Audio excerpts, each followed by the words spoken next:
family on the hill. Should be pretty spectacular. Peter Solberg in his World Rallycross spec Volkswagen, I was about to say is behind the wheel, but dropped his gloves, I think. He's got to pick one up, strap himself back in again, and then we should be good to go. But this Jack Nicholls should be very impressive indeed. Yeah, really looking forward to this. And I have to say, after the final run yesterday, I was waiting to cross the track down here at the by the commentary box, and Petter and Oliver came down, sort of hanging out the wheel of their of the Subarus respectively, and they were waving to the. And I think Oliver's getting the biggest reception of almost, apart from Sir Jackie, anyone out there when he comes back down, because you guys are loving what he's doing. He's just hooning it around.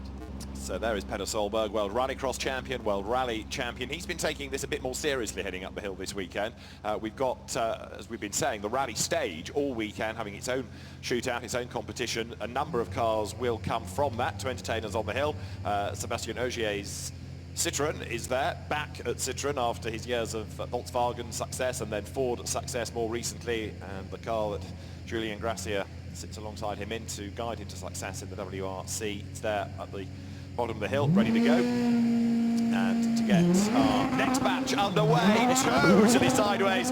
Sébastien Loeb floors the throttle, and the Sébastien Ogier floors the throttle, accelerates away. It's with it being a Citroën, it still has that effect on one. Kicks up the dirt as he gets it all sideways towards Park Straight, and is going to start showboating, is he not? Yes, because rally drivers do it sideways. He brings the grass onto the hill. That's going to make it really lively for those behind. This is going to be a very spectacular climb indeed. Absolutely fantastic stuff here from Sébastien Ogier, donating his way almost along the circuit, and where we had the sort of old pre-war cars and that, taking things very steady on their tiny little narrow tyres.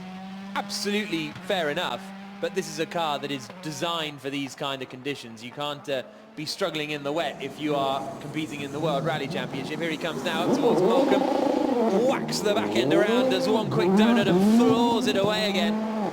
Spectacular stuff, kicking the mud up everywhere. And this is feeling like a proper Rally GB, isn't it? Absolutely right. 6 times World Rally champion Sébastien Ogier heads past the flint wall, accelerates down towards the end of, well, we call it the climb, in his case the special stage really, because he'll be used to this kind of activity, won't he, with getting from A to B as quickly as possible. No lap, just a blast up the hill, and with the car darting across the road, Sébastien Ogier heads to the timing line.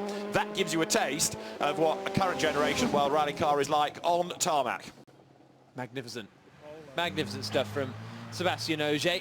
And here now coming up the hill, I think this is Oliver Solberg. It is, in his rally machinery rather than rally cross. This is the car that he's been using in the American Rally Championship, the Impreza STI. It's his current car as well, so it's in the, you might argue, correct livery. Very Subaru colours of blue and yellow. And Oliver Solberg, who is no mean driver in rally and rally cross, just like his dad. He's a bit more subdued in this than in the WRX World Rallycross spec Citroën that we've seen him in with this weekend. And actually this is, although it's quick, it is the least sideways of any run we've seen from Oliver Solberg. Here's his dad. I can't ever think he wasn't at the wheel or something there. It always wasn't like it. So here comes Peter Solberg. We're on board with him now. Look at the concentration. He means business here as he tries to assess where the grip levels are. But there's no showboating here. This is very much a circuit race line all the way up the hill. Down through the gears, approaching Malcolm, brakes as late as he dares, assessing where the grip is, turns left, back on the power, hauls it out of the corner the other side and accelerates up towards Flint Wall. Here he comes then, Peter Solberg. I just wonder whether with these conditions he's thinking, you know what, come the shootout later on, a rally driver in a rally car, this could work to my advantage, compared to, for example, the Formula E car of Nick Heidfeld and the Mahindra. A lot of water on the road, as you see, lots of spray being generated with the car at speed. Over the timing line he goes. Peter Solberg then goes through. So from the Polo, we head to early 1980s, the Renault 5 Turbo, a rally car that has success in the hands of Jean Ragnotti and others. They had a one-make race championship for these cars as well, and the Renault 5 Turbo taking you back, as I say, to the early 80s, the very early days of Group B, and Alain Sepagi, Renault factory race and rally driver, the man behind the wheel. Oh, nice little twitch on the exit of Malcolm there. Definitely pushing on. to see these rally cars in these conditions. Actually, there's not a huge amount of cars that you think this is great, a bit of damp. A lot of them you'd rather see them going it up full power in the dry, but it really works for the rally cars, doesn't it, as he comes up to the top of the hill. Yeah, and he's just caught the Ford Capri there as well, which was being taken up the hill, the car of Trevor Reeves, Doug Titford and Cara Birrell, whose father Jerry Birrell, the late Jerry Birrell, drove that car in period. The Renault 21 Super Tourisme is in the hands of Jean-Pierre Prévost, a car from French touring car racing, and again the one-make championship. Now Frank Bieler, British touring car champion, European touring car champion, DTM hero, Le Mans winner, he's at the wheel of the Audi 200 Quattro Trans Am. We've got Benoit Trellier at the wheel of the Audi 90 Quattro IMSA GTO as well. So these real grunt and go Audis. There is Frank Bieler, Benoit Trellier heading through the top of the hill. This was Audi's attack on American touring car style racing with this Audi 200 effectively on steroids. The BMW M3 with Prince Leopold von Bayern penciled to drive the car this weekend, the sort of car that Roberto Ravaglia took to the 1987 World Touring Car Championship and backed that up with DTM victories, DTM title wins as well. Roberto Ravaglia in the late 80s was the man to beat. Eric van der Poel took these cars to success as well, but this, I'm afraid, is heading for the bales. It's got a bit of damage, but not too much, but that'll be a brief red flag, I fear, while the car is made good. Eric van der Poel, experienced driver, but just losing traction heading up the hill, and what was an absolutely immaculate M3 has got a bit scuffed around the front, and that does give us a red flag just while the marshals try to get him off that very slippery grass. Yep, so they'll try and push that car back a little bit, and he will rejoin the circuit, and may well just pull straight into the paddock, actually, because he was just approaching the paddock area anyway. There, Eric van der Poel. And the red flag won't be out too long, won't have much of a delay. A bit of a strange incident there. I'm sure we'll see it again in a couple of moments' time. But not very often you see someone off under the bridge. No, peculiar one that. That's a DTM spec M3 with a slightly larger engine, the 2.5 litre engine. But Eric van der Poel, experienced M3 campaigner of the time in the European Touring Car Championship, in the World Touring Car Championship as well in that 1987 season when they were endurance races. I know the WTCC has been recreated for the sprint race format, but they were all endurance races in 1987, and like touring car racing often did in Group A, had lots of controversy with this N88 car from the DTM. So Eric van der Poel takes it to the top of the hill, the Belgian driver, but with the damage, but that's okay. Any M3 owner will acknowledge that can be taped up and it'll be good to go later on. Hang the bill. So van der Poel up then through the flint wall. The course car has gone out to just inspect the damage to the bales, and they seem fairly satisfied, so they're getting back in the car now. A very light tap in the end, and it was a shame because Oliver Bryant was just about to get going in that Ford Mustang GTS1. I think they'll have pushed him back a little, and he'll go for his run again, which is going to be quite something in these conditions, actually. Yeah, it will be, yes. Let's have another look at it. It all seems fine up to this point, and then Eric van der Poel up through the gears, and the car there just breaks away, doesn't it? That's just loses traction, yeah. And around he goes, and he was oh so close to saving it, but no. The good thing is it's only the splitter that's been done, and it does illustrate not only how the drivers are pushing, but just how slippery it is out there. Yeah, definitely. It's really tricky even for these cars that are a little more suited to these conditions compared to some of the pre-war stuff we had earlier on, which really were in in real trouble coming up the hill. So great to see all of you here this morning, and despite the weather, we're getting treated to some really cool cars coming up the hill here at Goodwood. I don't know whether it's the bravery of Petter Solberg or whether it's that things might be drying, but Petter Solberg's time quicker by half a second than Romain Dumas. Some of you, I accept, have come well prepared for the rain, perhaps one or two rather less so. It is going to dry out, we promise. You promise? Apparently. That's yes. a bold promise. I've been promised it by an app. Ah, fine then. The Think Positive Thoughts About the Weather app. Yes. Oh, I had one of those Jensen button T-shirts with Jensen written down the shoulder. Really? Yeah, I think got one of them in late 2009 after he won the World Championship in the Brawn. You should be wearing it. The Brawn's coming up later on, isn't it? Yeah, I know. I don't fit in it anymore, rather depressingly. Rain ends in 14 minutes, according to this app. Is this the app that told you 10 minutes ago it would end in 2 minutes? Yeah. Cool. Yeah, it's clearly to be trusted. It was a free app, wasn't it? Obviously. Right, as soon as we've got the bales back in place and the clerk of the course is happy, then we'll get the next cars up the hill. Meantime, there's a little bit of damage assessment. Now, I don't think it was Eric van der Poel, because that is Prince Leopold von Bayern having a look at the car with Benoit Trellier, so we've possibly done Eric a disservice. I know that's what the graphic said. We weren't anticipating him to be driving the car. Prince Leopold von Bayern, who raced them in period, is the man surveying the damage. Ed Foster may need to corroborate this evidence for us, but I'm pretty sure it was, despite what we had on the graphic, Prince Leopold von Bayern who had the moment. Well, that man certainly had his face, didn't he? So you have to think it was him. As we look at that career in CID just missed for you, didn't it? As we look at Oliver Bryant in the Ford Mustang GTS1 about to get underway. The course car waiting to clear, and then we'll get going again. Then we've got the DTM car behind. Yesterday he said it was Colin Turkington at the wheel. It was Alexander Sims yesterday, and he's here as part of his BMW factory driver program. So the 750 horsepower Mustang GTS1 of Oliver Bryant, who, despite being a Goodwood regular, despite having got his hands on a nice collection of cars over the years, has never actually done the hill climb before. This is a first for him, which we were both quite surprised to learn the other day when he fessed up to this. But Oliver Bryant in this car that's from Trans Am, a mid-1990s car, built in 1995. Tommy Kendall took 3 back-to-back titles with it. The car even raced in the Daytona 24 Hours. Imagine doing 2 or 3 hour stints in this car. When you hear it, you'll understand why that would be quite a demand on the driver. In these conditions, it is not going to be an easy ride, that is for sure. But Oliver Bryant accelerates away. It's a great-looking car, this. And believe me, when it gets up to speed, and let's hope it can in these conditions, it sounds fantastic as well. Another one for your unofficial Marlborough collection too. Exactly, yeah. As he comes through the first couple of corners, taking it nice and steady before unleashing it a little, coming down the back straight. That's where the BMW had trouble previously, as he now climbs the hill towards Moulcombe Corner.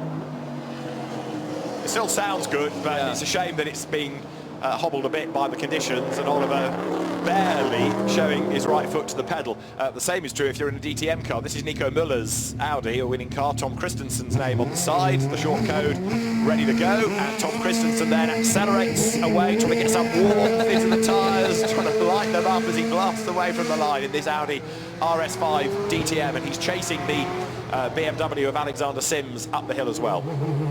So Christensen, 9 times Le Mans winner. It's car obviously not a current DTM car, because otherwise it would be in the Norris ring this weekend. It's got the bigger engine as well, 2-litre turbo, and it's a 4-cylinder unit. Still 600 horsepower plus from one of these. Tom Christensen was a DTM winner, won the first DTM race, or led the first DTM race, I should say, at Brands Hatch.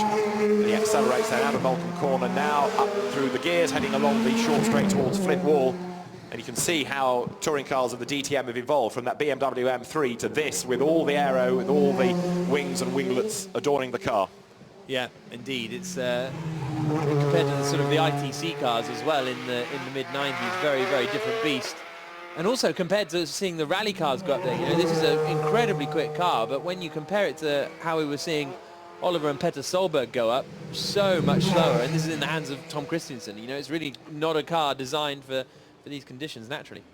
But equally, with this not being an officially timed competitive run, people being respectful of the conditions, you can understand why. We had NASCARs in the Bales at Moulcombe a couple of days ago. We don't want any more of that, and this, Jack, gets us into the NASCAR batch, the Ford Mustang with Billy Johnson at the wheel. Yeah, and he's actually giving it some, isn't he, here? This is fantastic stuff from Billy Johnson as he comes up through past the Flint Wall in that 5.8-litre V8. A championship-winning car from last year's NASCAR Sprint Cup Series, so really contemporary stuff here. And this is one of the Euro NASCARs, the RCO1. David Gilliland in 246, then with the Malteser colour scheme. What's Euro NASCAR, you might ask? Well, it is exactly what the name says. They are NASCARs that race in Europe, mainly on permanent circuits. They get one oval round. They're at Brands Hatch later on in the season. And Gilliland is certainly trying hard and discovering just exactly where the grip levels are not. Here he comes then, up towards Moulcombe Corner. Oh, back in, kicking out again.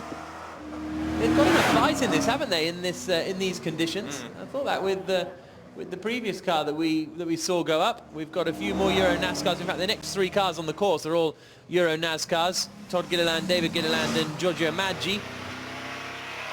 Just a quick word as well that the Goodwood Action Sports show at 10:15 has been postponed until midday, largely because of the weather, and we don't want the guys involved in that taking any undue risks. So the first gas show will be at midday rather than 10:15. I'm afraid that's a byproduct of the weather conditions. So you've got a bit more time to watch what's on the hill before you head to the gas arena to watch the first show at midday. And how many minutes till the rain stops now?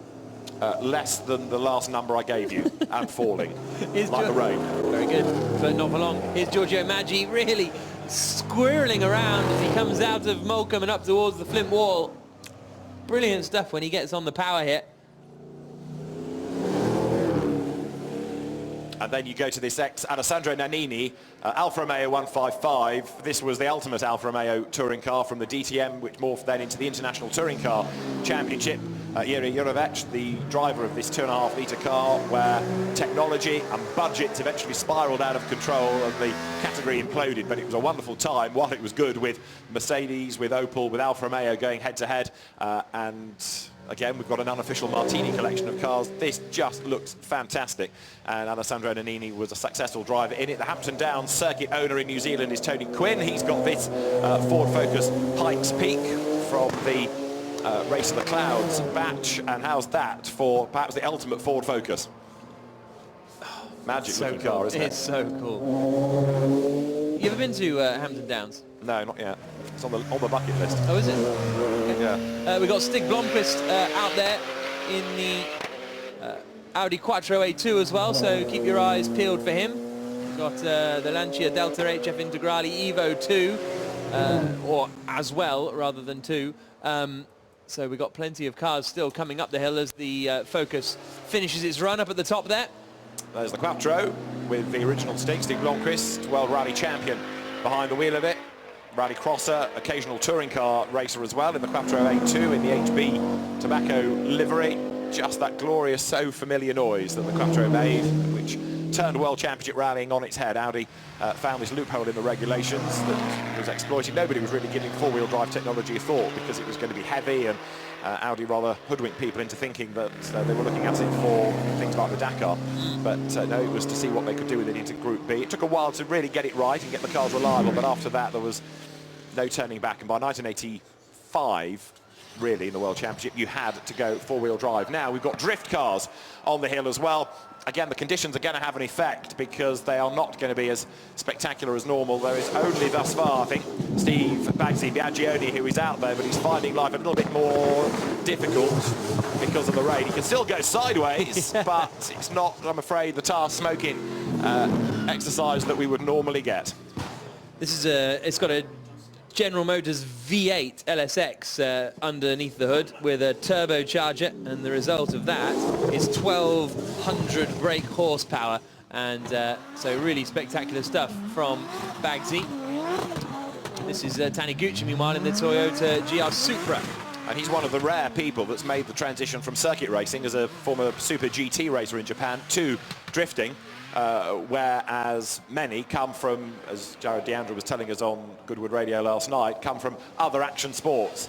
We've got 3 drift cars within this batch, really, because the conditions just aren't really going to let them show off to their best. We should get Ken Block's Escort Cosworth out there as well, but this Toyota 2019 built car, 3-litre, straight 6, turbocharged engine, and Ken Block himself, not only a drifter, a rally driver, rally crosser, but a great showman. Yeah, absolutely. Ken Block's Gymkhana, iconic, really, and all the stuff he gets up to is really, really cool, including driving on the grass there. A few donuts for you down at the down in front of the house, and now he makes his way up the hill a little more. We'll see if he's got anything for us up here at Moulcombe as well, or is he going to chuck it through? No, he's going to go through the corner. Through the Cosworth comes, and up towards the Flint Wall. He's not hanging around either, is he? When he doesn't donut, he's on it. But this is Ken Block. He doesn't do hanging around, does he? He knows exactly one way to drive, and that's rapidly. So heading up towards the line. That, I think, is the end of that batch. Because of the conditions, you can appreciate that there are some owners, some cars that aren't going to come out. They don't want to risk them, they don't want to take the chances.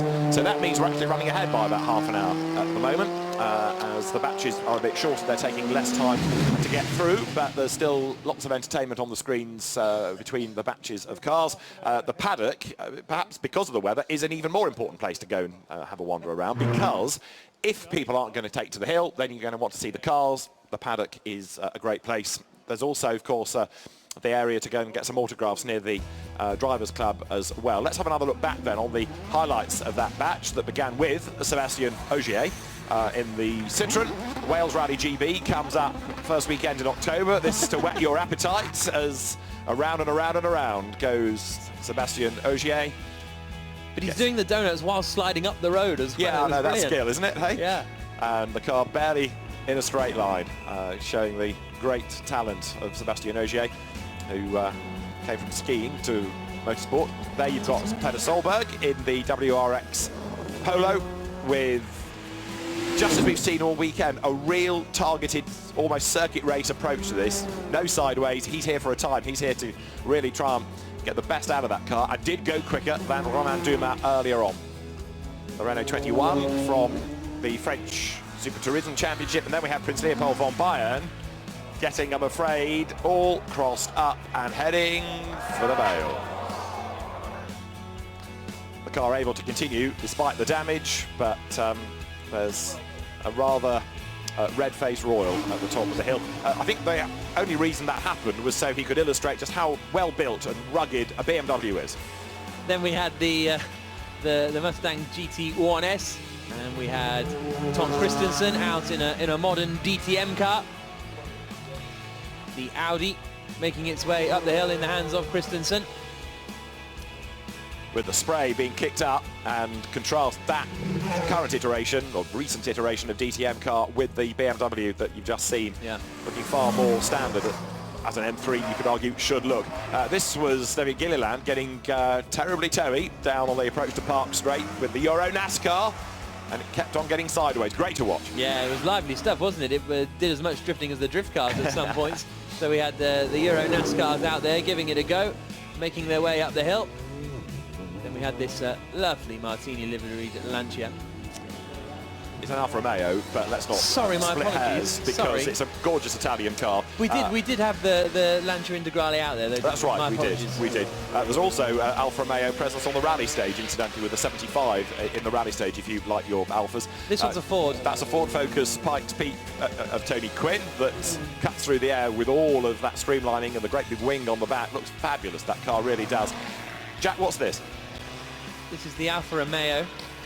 This is the Lancia in the Martini livery, making its way up the hill. From the Group A era, this from drifting is Nobuteru Taniguchi, very spectacular with the Toyota, and accelerating his way up towards the top of the hill. Ken Block doing donuts. And now there's a lot to reflect on in that, in a sense. Not only the conditions, not only the machinery, but also, in the case of Prince Leopold von Bayern, exactly what happened going up the hill. We might get a word from him, but certainly at the top of the hill is Ed Foster. Peter Solberg, the Volkswagen IDR has just come up in the wet in a 53-second run. I'm the first to tell you, you did it in 52 seconds, a second faster than the IDR this morning. Yeah! Oh, that was fantastic, you know. Okay, it's better, you know, but it's great, but I can go much faster. But you know, when you're coming up here, you know, you have this, you know, all the tarmac, the blacktop part, and you have to see the grip and feel the grip. And now I tried it one more time, and if it's wet in the afternoon, I can go for a big attack. Now, I must ask, how was the Festival of Speed Ball last night? Honestly, I can't give enough credit. I am so impressed. It's quite a few years ago I've been here now, but this event, it's just incredible. I met people from Canada, America, a lot of Scandinavians. You know, it's incredible, and it's just getting better and better organized. And the ball last night was fantastic. Met up with a lot of old friends, sitting with table with Mika Häkkinen, and we were talking a lot of crazy stuff, you know, from I was great. The firework and the people, I'm very, very impressed. It's the best I've ever been to in my whole life, yeah. Well, Petter, it's a privilege to have you here. I cannot wait for your run this afternoon. Not me either. Thank you. Frank Bieler, wonderful to see you at the Festival of Speeds. Now, you just come up in the Audi Trans Am car. You had so much success in your career driving Audis. It must be lovely to sample something from the history books. Absolutely, it's an honor. You know, I mean, they drove the Trans Am car in '88 in the US, '89 the IMSA GTO so with Stoke and Röhrl. So those days they were my heroes, you know. And being in one of those cars now, it's fantastic. It's good fun, and especially in these conditions, the Quattro is a lot of fun, you know. Now, in your career, obviously, you were driving sort of cutting-edge LMP cars, but even since you retired, they've changed so much, the hybrid systems. Do you think you would have enjoyed the current cars? I think if you are in the development, you know, and you are testing and you're growing up with the car, kind of, it's possible, of course. But I mean, there was a decision taken. I was 44 when I quit LMPs, and I think it was a good time to do so because we did have a lot of success. We did have a decade of fantastic championships and races, and from that point of view, I do not regret. It's nice to see the other cars, of course, and it's nice to see how it was developing in the last few years or last 10 years. And yeah, it's always good fun to see the people here, you know, meeting other friends and so on. Frank, it's lovely to see you. Thank you very much. Thank you very much. Prince Leopold, it's a slightly damp morning this morning. It looks like you had quite an exciting run up the hill climb. That's absolutely right. I didn't know that the track was so slippery, and I did really go not very fast. But if you go on the throttle, it just went off, and I tried to not to hit the barrier, but I just managed a little bit in the front. But well, shit happens, you know. It doesn't look too bad, though. It looks a little bit superficial. You'll have it back on the hill this afternoon, won't you? Yes, of course. I mean, I heard that the weather is going to change. I hope. But this is typical English weather, isn't it? It never rains. No, it never rains in England. But, well, we go in the afternoon, just have to tape a little bit. But everything is fine. Thank you.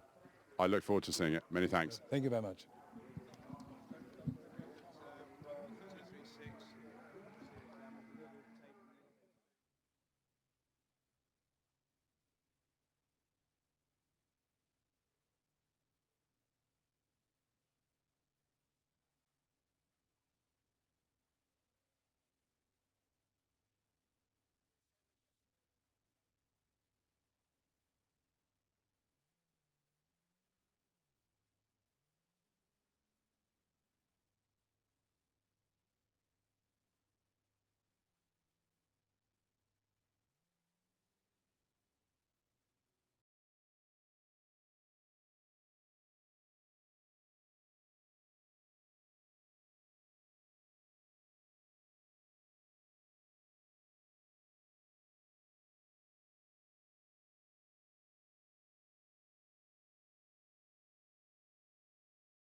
The action here at Goodwood is, of course, on 2 wheels as well as 4, and I am now surrounded by bikers down here in the assembly area, the area where we prep to go on out. Let's come across to you first, Mike, all leathered up and ready to run in this rather drizzly weather. Yeah, it's my scene, this, on a rigid bike. It's 2016, we won the race in the rain. It's, yeah, it's good fun. Which one are you on? We're on a Rudge Syndicate Racer, 1934, ex-Smith, came third in the Ulster Grand Prix. Real special bike. It really is. Thank you very much, Mike. Have a good run. Let's come across this way. Ewan, tell us, what are you riding today? A 1926 Brough Superior there, 1000cc, twin cylinder machine, so quite powerful, so in the wet you've got to be a little bit careful. I'm just going to come across in front of you and come over here to Richard. Richard, what I love is the way that you guys have to almost run alongside your bikes to get them going. This is no easy feat. Not easy at all, actually, and adds to the stress, but we're all on British bikes, and the British bikes, as you'll notice with the grid, are going to be good in the wet, because they were built for the wet. I'm on a 1948 Norden, came second in the Daytona Beach Race. Excellent stuff. Have a good run. Finally, Tony, we haven't got much time left, but just tell us now, who's going to be fastest out of you boys? Well, could only be Tony. Yeah, I'm on the one of the biggest bikes here. It's a Brough Superior. It was a record breaker. It was built as a record breaker, and I love riding in the wet. And what a fantastic event! So pleased to be here, and yeah, hopefully the rain will go away in a bit, but we don't care. We'll ride it, whatever. Fingers crossed, it will go away. But I tell you what, all the fun still to be had. Thank you very much, boys. Have a good run. Thanks, buddy. That was a little earlier on in the day. Gemma Scott talking to some of the brave motorbike riders that we've got this weekend, because in these conditions, pretty treacherous on that hill. We've got rubber, we've got perhaps a bit of oil down, and it's a pretty slippery circuit, slippery course. Anyway, away from the hill, people enjoying themselves at this weekend's Goodwood Festival of Speed, at FOS Goodwood on Twitter.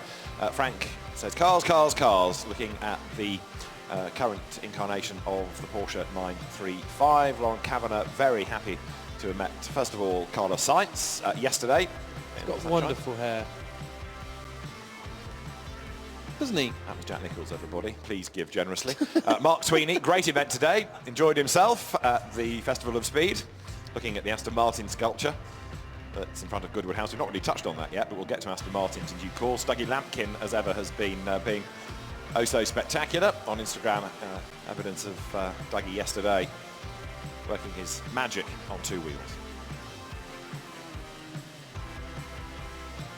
And if you're a McLaren fan, then meeting Lando Norris has been a good thing, and also posing in front of the M8D, which is still for many the ultimate McLaren, certainly in terms of sports car racing. An absolutely amazing piece of kit, that.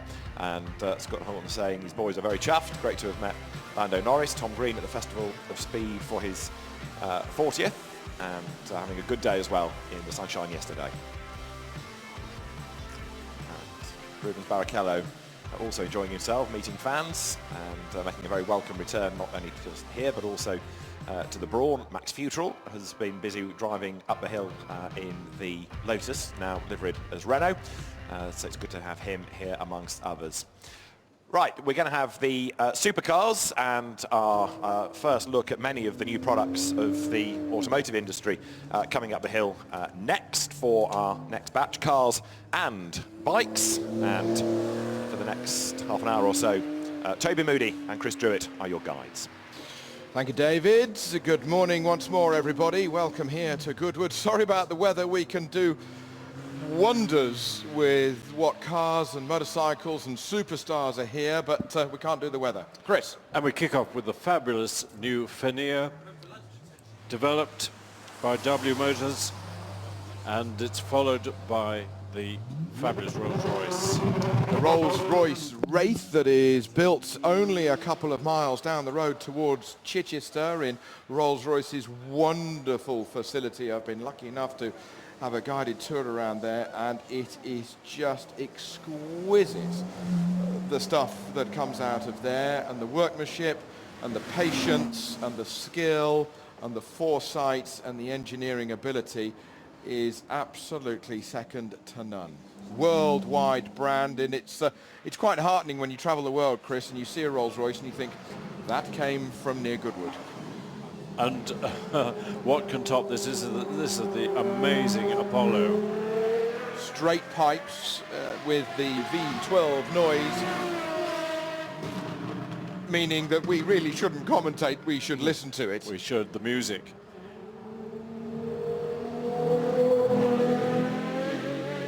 Now this is the Ford GT, this is the second iteration of the Ford GT. We've had the road car, it's gone racing, it's won its class at Le Mans, but this has got even more horsepower. Next up it's David Brabham's, the Brabham BT62.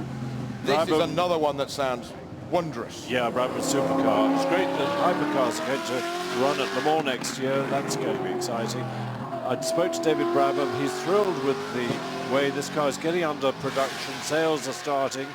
We first saw it last year. Big V8 in the back. And it hoves into view at quite some rate of knots, I have to say. The confidence that he's got behind the wheel is absolutely brilliant. Back to a very special Ferrari, a one-off based on, is it on the 488? Yes, it's based on the 488, and it's something that has never been seen here in the UK before. Look at that. You know, the lights have been lowered, they've been put elsewhere on the front of the car, and as a concept car, that may go into production. You usually see them do once they've made a runner like this. But you can also go to Ferrari and they'll build you your own personal car. And we've got one or two here this weekend.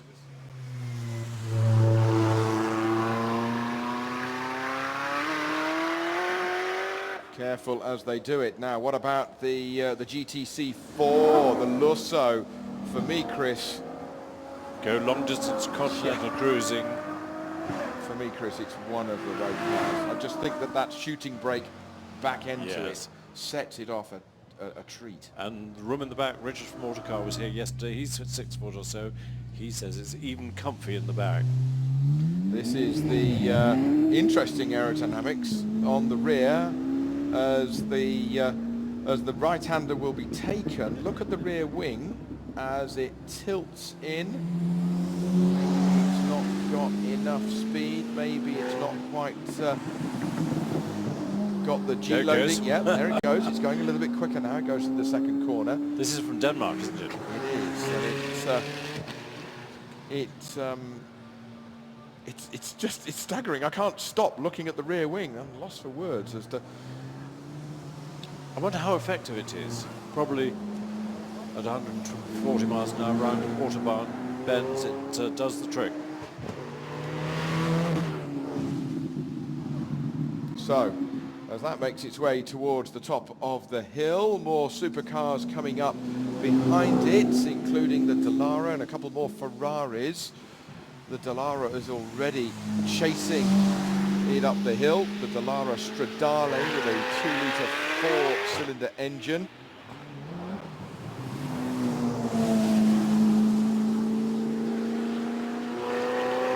As it gets to the top,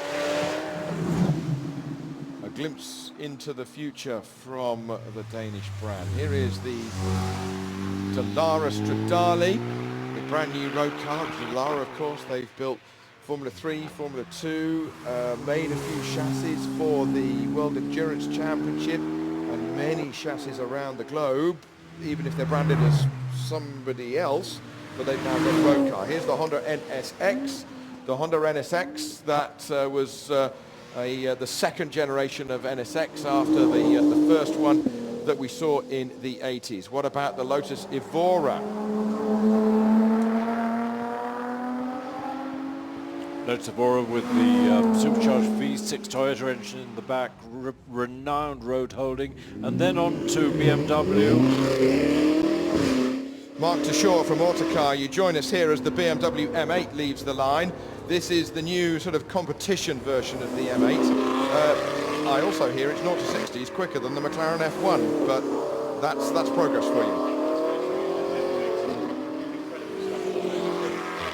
Faster and more powerful all the time, really, and they're really expanding into new segments as well, and the M8 is going to crown the latest BMW M range now.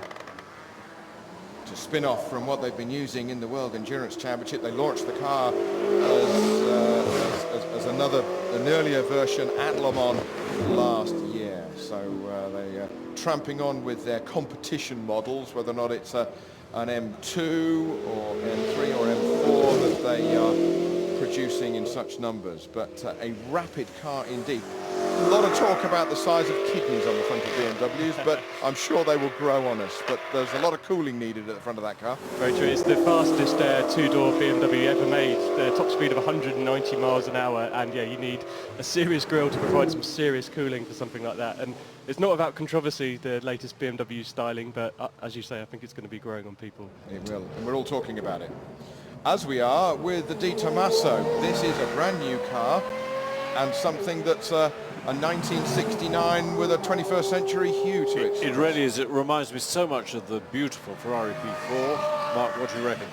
Yeah, so we get surprised every now and then by cars. Cars are trailed and teased, whereas this one really caught us out in a way. It's a genuinely new car. It's a really exciting thing. Di Tommaso is an incredibly famous name, so it's great to see Di Tommaso back making cars again in its 60th year. It's not the same company, it's the same name, it's been bought, hasn't it? Yeah, there's a company called Ideal Team Venture has purchased it. They're based in Hong Kong. They bought the rights for the Di Tommaso name back in 2014, and this is the car they've been working on very quietly in the background ever since, but it's made a hell of an impact here. And if it's lime green, it's Lamborghini. This was test driven by some of your colleagues, Mark, and they say that its sort of overtaking speed is just like Star Wars, as I'm sure the Ferrari FXX is. Yeah, I mean, the FXX might be quite a handful in these conditions, but the Ferrari there is a track-only thing. You've got to be at the very top of Ferrari's most exclusive list to be able to even give them the chance to buy one. Ferrari will run it for you as well. Do they have to run it? I mean, can you, if you decide to run it yourself, can you, or do you need the team from Ferrari? Yeah, I think it comes as part of a package, really. I think there's only 40 of them, but that's a good question, that. I'm sure the people who buy them let Ferrari look after them as well. But it's a track-only car. It's got more than 1,000 brake horsepower as well, a hybrid version as well. And it's not just the extra power over the LaFerrari, it's the downforce it makes. And of the FXXK, there's only 40, and there's even fewer of this Evo edition. So this is a very rare car and a very rare opportunity to see it in action. Quite something, that's quite something. As you say, huge downforce. And in Bentley's centenary, more groundbreaking cars. Yeah, Bentley's it's got some fantastic cars at the moment, and it feels on a roll again, the company. It launched the Continental a couple of years ago. It's followed it up with the convertible version you see here, and we'll be seeing the Flying Spur version, the latest saloon, coming as well. But Bentley's, their main centenary day is actually on Wednesday, and there's a really large celebration up in Crewe. So at the moment it's 999 and 362 days old, Bentley, so they're nearly there. And Bentley cooperated very much with Porsche. Panamera platform was shared with the Bentley. That's correct, yeah, so it's the MSB platform underneath, so they're common but very different to drive. How about this? Is this the P1? No, it's not P1, but it is one of the McLarens that continue to go from strength to strength, success to success. Papaya orange, for me, the colour. Absolutely, yeah. McLaren is doing another British company that's doing some fantastic things at the moment. McLaren was a new company. It didn't really exist as a car maker a decade ago, and already it's making some world-beating cars like the Sport Series here, the Super Series cars like the 720S are now coming up the hill as well with the Senna. That's an extraordinary car. That's amazing. And producing nearly 5,000 cars a year, which is just extraordinary in such a short time.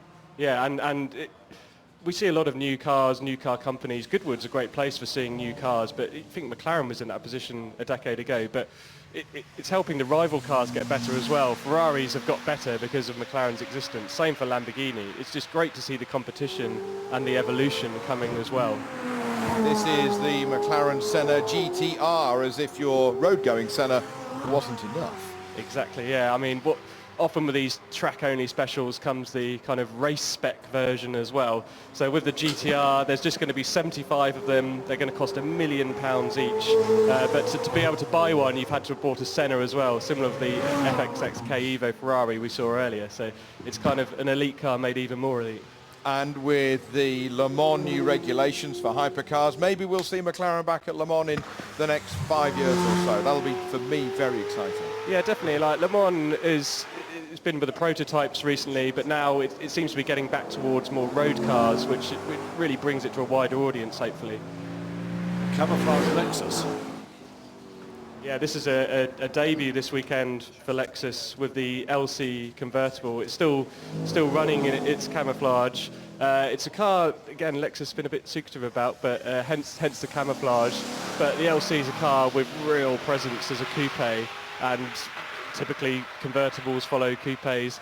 It's a really, really good-looking car for me. And Lexus's styling can be a bit polarizing, but I just find Lexus are doing some really interesting things at the moment.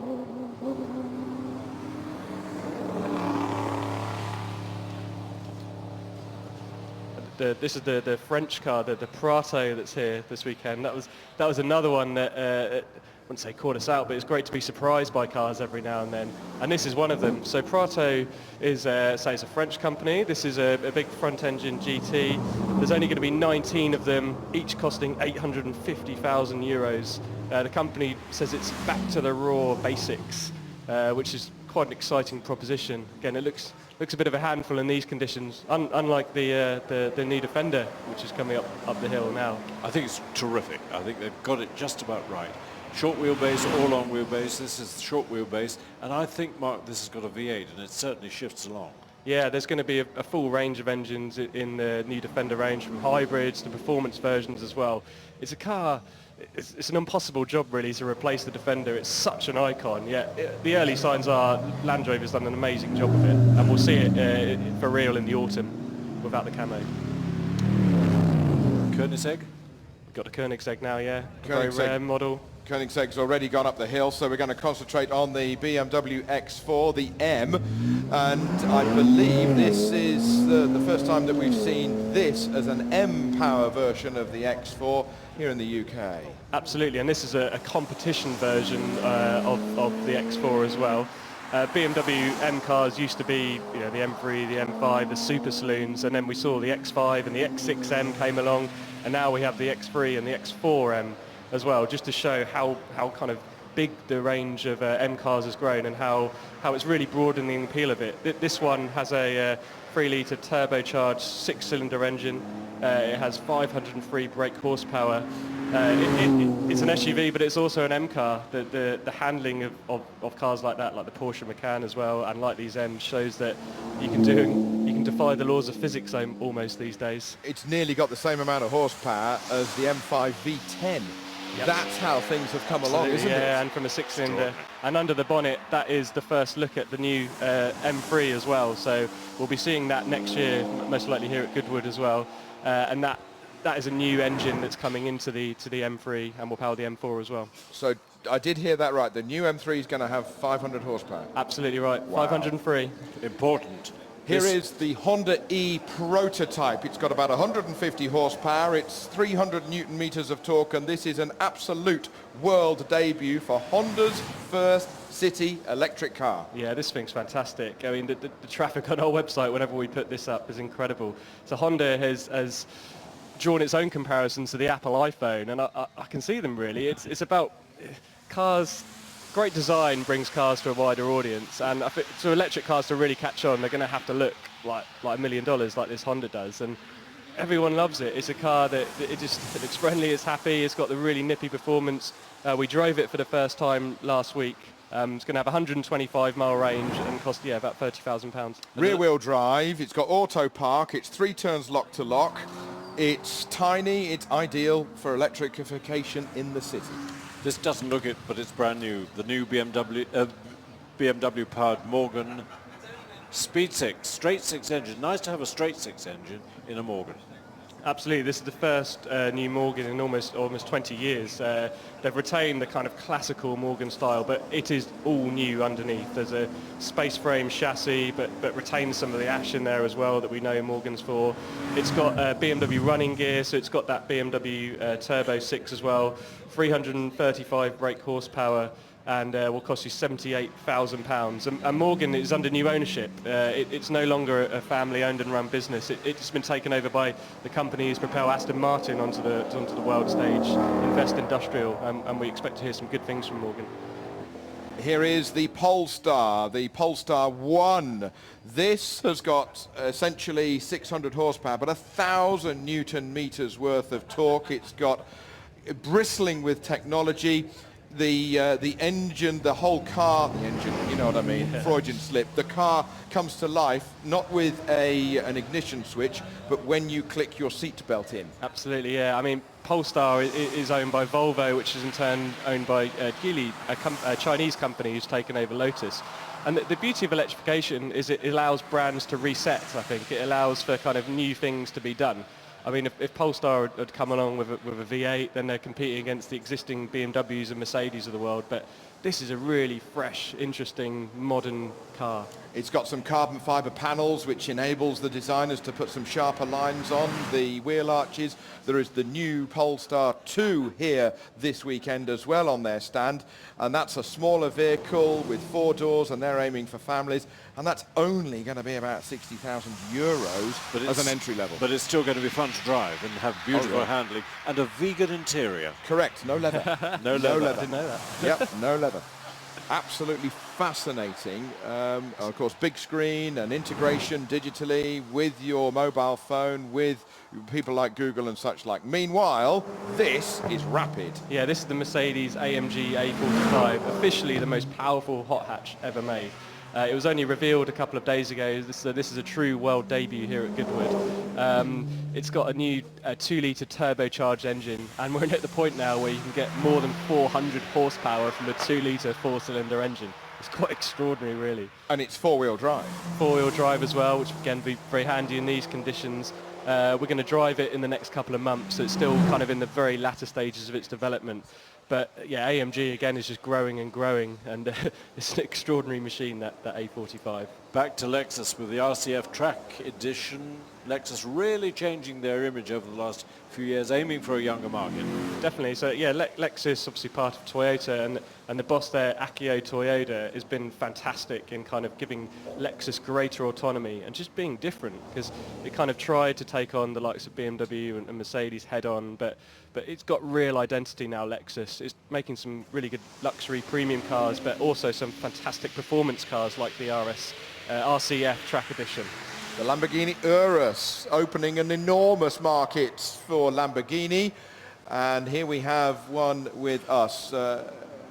Emanuele Pirro is due to be driving this weekend. I can't quite see if it's him inside him in the car. Forgive me if it is not you, Emanuele, but this is a rapid piece of kit. And Stefano Domenicali leading Lamborghini and really excited about this car. Yeah, I mean, it's going to broaden Lamborghini like never before. It's going to do wonders for their production. And cars like this, they kind of help preserve the sports cars as well. You kind of sell and make the profits on the SUVs to allow you to keep on making the supercars as well. So they're incredibly relevant cars. Bentley with the speed version of the Bentayga. Not easy to make a big, tall SUV handle well, but they've cracked it. Absolutely, yeah. I mean, we're seeing more and more that the physics are being defied in some of these cars. So this has got the famous W12 engine. It's got 626 brake horsepower, and it's now the only W12 Bentayga you can buy. Jaguar with the Project 8, their special vehicle operation just goes from strength to strength, and this just looks like a DTM racer. Yeah, it's an extraordinary car, this. So this is based on the XE, but in kind of name only in the body shell. The kind of engineering overhaul this car has undergone is extraordinary. It's got the famous supercharged V8 with 592 brake horsepower and 4-wheel drive. Bentley, the new Flying Spur, it is so beautiful, isn't it? And is it 207 miles an hour in luxury? That's right. So yeah, the Flying Spur was almost part of the Continental and Continental GTC family, but Bentley's really given its own identity now. It's got its own unique style. And it shows that in a world of SUVs that saloon cars can still have a presence as well. It's a really good looking car. Now watch this. This is amazing. This is the SVR Velar with its supercharged 5 and something litre V8. Yeah, this has got the V8 as well. So yeah, it's about, I think this is 542 brake horsepower in this car. But the Velar is the kind of the Range Rover between the Evoque and the Sport. So it's a really nice sized car in the kind of real heart of the market. Still has some off-road ability, doesn't it? Absolutely, yeah, it does. I mean, it's not got the separate sort of low ratio transfer box that other Land Rovers have, but it will go a long way off-road still, as all this Jeep. The Grand Cherokee, this is an extraordinary car. Yeah, this has got the V8 as well. This has got the Hellcat engine you'd have seen before, and it's got more than 700 brake horsepower. It's quite a sensation on YouTube. YouTube for drag racing is the Grand Cherokee track. And it's not a lot of money, I don't think, either. No, I mean, that one will only cost you about £87,000. And it's an extraordinary machine. For 700 brake, that's mad. Meanwhile, here is the Maserati, the version of the SUV. Yeah, this is the Levante Trofeo, which uses a 3.8 litre Ferrari-derived V8, and this one's got 581 brake horsepower. And the horsepower figures of some of these cars is absolutely sensational, and they really go in a straight line as well. The Giulia, Alfa Romeo's Giulia is big, such a success. Rear-wheel drive, they've gone back to rear-wheel drive. Quadrifoglio is the high-speed version. This is even higher speed. Absolutely, yeah. So this is the Alfa Romeo Racing Edition to link to the F1 team as well. Meanwhile, it's the very first view of the Porsche Taycan here this weekend at Goodwood. We saw it yesterday with Mark Webber at the wheel. This is Porsche's all-new, all-electric Taycan, and this is what they have invested billions of euros into. They've done 6 million kilometers worth of testing from Death Valley to the polar caps. This is their future. Absolutely, yeah, this is the future of Porsche right here. And Porsche's chosen not to electrify an existing model, but to make an all-new model in a type of car it hasn't made before. This is a really compact saloon. The battery's all in the floor. It's going to have a very low centre of gravity, four-wheel drive for explosive performance, and they're going to offer kind of different powered versions in the way a 911 has a standard one, a turbo one. Same for here as well. That is something we're going to keep our eye on with regards to automotive technology. Thank you so very much for your brilliant insight. I wish the batches were longer, and I wish we could spend longer on all of the cars and the bikes, but it's a bit fast, and it's a bit fast and furious. But we go to first glance of motorcycles. This is the Siemens Chopper, electrically powered. It weighs quite a bit, but this is their version on something completely different. It's based on an Orange County chopper. The project goes back 10 years. They've had this bike and been evolving it in conjunction with Cranfield University. That's where the development has been done. And you talked about the weight, you're quite right, Toby, and over the intervening 10 years, they've managed to shave 60 kilograms off it, but it still weighs 400. So it's a staggeringly big piece of kit, but very stylish. Orange County designed the chassis and the shape and made sure that that bike looked like a chopper, which is what it's designed as, and it's an ongoing test bed. Siemens and Cranfield University are working together to refine it. That's the Indian FTR 1200 based on their flat tracker machine, and it is, to all intents and purposes, a flat track bike. That, the BMW S1000RR, the latest version of the superbike, the V4, which was homologated for World Superbike Racing in 2008. So nearly, 10 years into the lifetime of the S1000RR, and BMW achieved remarkable things when they moved away from the Boxer Twin. Looking at the brand new Brough Superior SS100, such a big favorite with traditional bike fans, the Brough in its V-twin form, powered previously by Jap engine. This, of course, all new styling, brand new, but faithful to the original design, including the fuel tank. We've got a complete range of modern motorcycles here, and this, I think, the Harley-Davidson Livewire, and the Livewire, an amazing piece of kit actually, weighs 220 kilos, so not a great deal more, and it has the sound. It has a built-in sound with the throttle, so the more you twist the throttle, you get a buzzing noise. So it's not completely silent. You've got this noise, and we'll hear it possibly go past our commentary box here. The Harley-Davidson Livewire, 1 speed, 210 kilograms, 75 horsepower, about 95 miles an hour, belt drive, and this is Harley's way into the future. They want to move away, don't want to, but they feel that they're trapped in with the culture and the cult of big V-twin motorcycles, and they want to pull away from that. Now, Dougie Lampkin, a 12 times World Trials champion, working very closely with CCN, the Clues Competition Motorcycles factory at Bolton in Lancashire. This, the Spitfire, which is a single cylinder, and they'll be the first to admit it ain't what you want to go blasting down the motorway on, but it is wonderful for country lanes and back roads. It's manoeuvrable, it's light. They've also linked up with Carl Fogarty, 4 times a World Superbike champion, to introduce the Foggy replica. He's brought a bit of red to it, and I wonder where that colour came from, if you know what I mean. So Dougie Lampkin then, 7 times an indoor and 5 times an outdoor World Trials champion, working closely with CCM on their range of motorcycles, and 40 years of CCM building motorcycles. It's incredible. They've got a stand here, so if you don't want to walk around in the rain, pop down to the CCM stand and have a chat with them. Dougie Lampkin, a busy boy here at Goodwood, and a real friend of His Grace Duke of Richmond and Gordon. The only man ever allowed to ride in every single room in the house with his trials bike, including the parapet of the roof. Well, you know, Toby, we saw more modern road bikes go up than we saw in the dry. I wonder why that was. Well, it's not an easy thing to sit on the start line with maybe slick tyres because they didn't put any wets in, maybe some old tyres because the bike's been sat in the museum for a couple of years and the rubber's gone a little bit hard.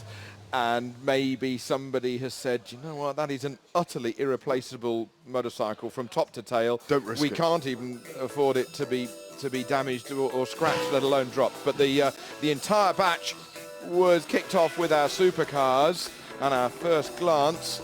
And those cars are inside the first corner, if I can call it that, to the right-hand side of the start line. They're in there, all of the cars and all of the bikes are positioned together, so do go down there and have a close-up view. Likewise, the Michelin Supercar paddock is to the left-hand side of the start line as they leave the Indianapolis Yard of Bricks and go up towards that first right-hander. That is where you can catch up with all of this modern technology, and modern technology indeed it is. A lot of the cars being driven very well indeed, probably by their prototype test drivers, by professional racing drivers, some very, very skilled people. The Lotus Evora is been well written about, likewise the M8, a car that would reach nearly 200 miles an hour, the McLaren Senna GTR. We were hearing at the members meeting in early April that they'd sold them all out. Bruno Senna driving the car up the hill. The first glance here in the UK of the BMW X4M with an all-new BMW engine underneath the bonnet that we hear today is going to be the new engine for the M3, M4 going forward. This for me is something very special. The Honda E prototype, an all-electric city car from Honda. Small, nimble, turn on a sixpence, rear-wheel drive, 50-50 weight distribution. That is going to be something for the future in the cities. Likewise, the all-electrically powered Polestar 1 with nearly 1,000 Newton meters worth of torque and a stunning interior with its simplicity. Bentley with the Bentayga, the Jaguar Project 8. That looks like a racing car with a number plate, doesn't it? Cool lines, lovely arches. They are going places with JLR. The Porsche, the Taycan, the brand new all-electric Porsche that they have spent billions of euros on. The prototype cars have already completed 6 million kilometers worth of testing with. The electrically powered Siemens motorcycle, the Chopper, made its way up the hill very carefully. And likewise, Dougie Lampkin with the CCM wheeling towards the top of the hill. So, as all of the cars and bikes got to the top of the hill, our colleague was up there, Ed Foster. Ross Wiley, you're driving the Brabham BT62. There are not many of these in the world at the moment. David Brabham of Brabham is here. It's wet. Quite a daunting trip up the hill. It was actually, and yeah, David was a little bit, apprehensive off the line. He came up and said, make sure traction control's back on. But yeah, the car's still in one piece, and what a fantastic car to drive. You know, it can be quite intimidating with the pops and bangs, as you can hear behind me, but actually it's probably one of the most drivable cars I've ever jumped in. And for a real amateur driver to want to come through a driver development program, it's the real deal. Now, you've got a passenger in there. What's the feedback been like? She laughed the whole way up the hill, and it was a thumbs up, so I think she's pretty happy. I'll get some feedback in a second, but yeah, we kept it on the black stuff, and yeah, hopefully she had a good time. Ross, thank you very much. Thank you. Have a good day. Hugo de Sadler, it's wet, but you're in a car with loads of downforce, wings everywhere, but even they don't save you, do they? No, they don't, and it's really difficult being the first up because there's a bit of aquaplaning, and with a car with tires this wide, it's sliding all over the place, but the traction control is really good, so it was quite easy actually to drive up. Well, maybe for you, probably not for me. Tell me a little bit about the car, because it's quite something. It's amazing. First of all, we're in a full carbon tub, LMP2 spec, front carbon crash structures and rear. It's the safest thing you can get. We've got around 800 horsepower, V12, 6-liter engine, and it just sounds brilliant, doesn't it? It certainly does. Hugo, thank you very much. Pleasure, thank you. Marino Franchetti, you do a lot of the test and development for Singer. How much wet weather testing have you done? It's funny, we went to Spain to a place called Iriada, where it's like a proving ground, and they have a wet handling course, and we've done quite a lot there, but it doesn't have the cambers and mud and dirt that we have on the hill here. So this is actually an important part of the development today. It was kind of good to assess it on the hill there, and it was really good. It was actually a lot of fun. The drivability of the engine, everything else, it's amazing to see it all come together, and I think if you can go up the hill comfortably in conditions like this, we're in good shape. It's easy for a Sebring 12-hour winner to say, probably not quite so easy for someone like me. Give me some numbers on this car, because it's an amazing bit of kit. It really is. It's 1,000 kilos in weight, just over, with 500 horsepower. It's a 4-valve air-cooled 4-litre motor. Red line's about 9.3. I mean, it's a real firecracker, but Bosch, our partner on the electronics side with the stability control and traction control, have done a great job. And honestly, anyone could drive this up the hill with the key on mode. It's so user-friendly, because cars like this should be accessible for people. It shouldn't be intimidating. Yeah, it's good fun. So even I could drive it? If we could fit you in there, definitely you could drive it. Bruno, thank you so much. Thank you. Bruno Senna in the McLaren Senna GTR. I've just heard you saying to one of your friends that you didn't even manage to use full throttle this morning. Well, I tried a couple of times and I regretted it. No, it was very slippery going up the hill, for sure. You know, the crown of the road and the conditions are a little bit tricky, but I think my passenger had some fun. Really quite interesting conditions when it's wet and slippery, but this thing is fantastic, so much fun.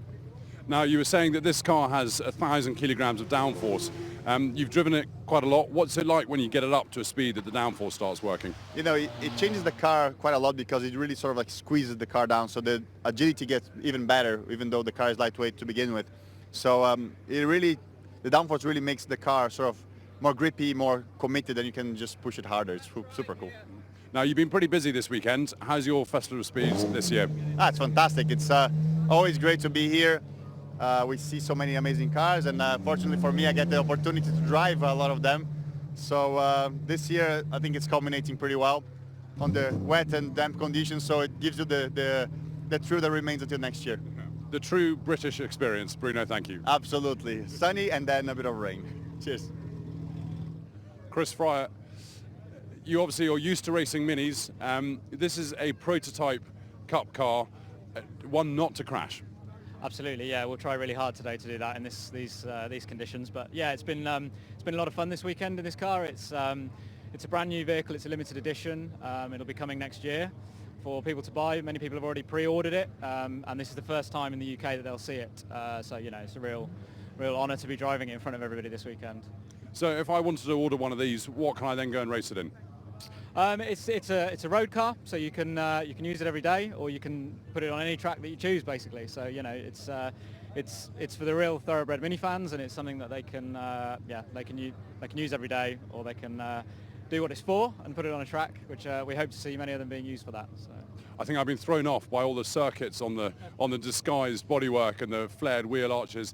In a wet like this, you're probably better off than some of these guys in the really powerful supercars. Absolutely, yeah, and that's what Mini's for. You know, it really does rival some of these kind of things in a lot of scenarios. Today being one of them, and you know, the kind of go-kart handling that this vehicle has is a lot of fun and really surprises people. I think when you very close behind them in a 911 or something, and you get a lot of questions about that. So yeah, it's the best of the one we do, and it's coming next year. So, Chris, thank you. No problem. Thank you.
You couldn't possibly come to Goodwood without visiting Lotus, and I'm joined now by Clive Chapman.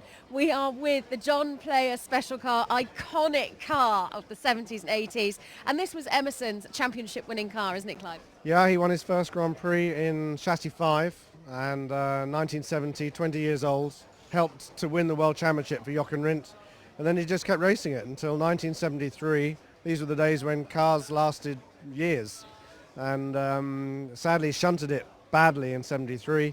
We've finally restored it all these years on, and he sat in the car again for the first time on Friday. That was an emotional moment. It was. You know, Goodwood keeps bringing up these special occasions, and once again they've done it, and Emerson, I think, genuinely was overwhelmed by that moment. Can I get in it? We might have to ask Emerson, but I guess that's okay. He's not here. Thank you. Can you hold my mic? Yeah. So I took my shoes off. I knew you'd say yes. It's a bit of a tight fit, but I think you'll be all right. It is a tight fit, and I've not got a racing driver build about me. Look at that. Do you know what I love? This is amazing. It's actually pretty much laying down. Is this how he drives? Yeah, I mean, it's quite comfy, isn't it? You feel quite secure, although you're actually sitting inside the fuel tank. You're surrounded by 200 litres of fuel. So they were, dangerous cars back then. but it's built around Emerson, and he still fits. That's his original seat. So I must be pretty much the same size as Emerson Fittipaldi because I can reach the pedals as well. Thank you so much, Clive. This is a real honour for me. I grew up watching this car, watching these drivers. I'm a massive Lotus fan, as you know, Clive. Thank you very much. That's a real pleasure. Wow. Very special judge down here at the Cartier lawn, Liam Cunningham. You're the expert. What are you looking for with these things? I'm an expert with not even a small e. I'm completely overwhelmed with what I'm seeing here. We've just been talking about these incredible Bentleys here. They break it up. We do with Zagato and Bentley. And I'm completely overwhelmed. I'm at the mercy of our host who's describing everything that went into making these extraordinary machines. But Liam, you're a car nut. We see you at the Formula One races. Yes. I mean, what do you like in a car? What do you want from a car? Well, here it's history. This is extraordinary. You would not have F1 cars without these things. These Bentleys were originally, when they diverged from Rolls-Royce, these were because guys wanted cars that would go much quicker than these enormously comfortable couches that you drove around. So to see these things in the flesh is just, it just puts the hair up on the back of my neck. It's the history of it.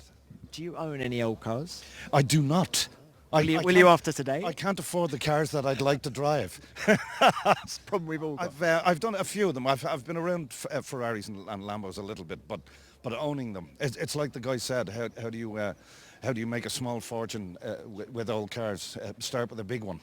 So I'm a bit, I'm a little like that. I don't want a small fortune. I'm aiming for the big one. Okay, well, enjoy today. I already am. May the best car win. Of course. Cheers. So much to see and do despite the change in the weather today. Don't forget the paddock absolutely full of fabulous machinery. More will be on the hill very shortly because our next batch is going to be a Formula One cars. But before that, there's going to be a celebration of Michael Schumacher's life and career. He's 50 this year. After batch 4, hopefully the Blades air display. But again, that might be a bit weather dependent, so keep your fingers crossed. At 12:30, we'll have a look at Aston Martin because we're celebrating Aston Martin's great success at Le Mans in 1959 and the first victory at Goodwood, first appearance at Goodwood in 49. It's 50 years of the Porsche 917, and we'll have a look at other sports racing cars as well. And that neatly takes us to our Aston Martin moment, again in front of Goodwood House.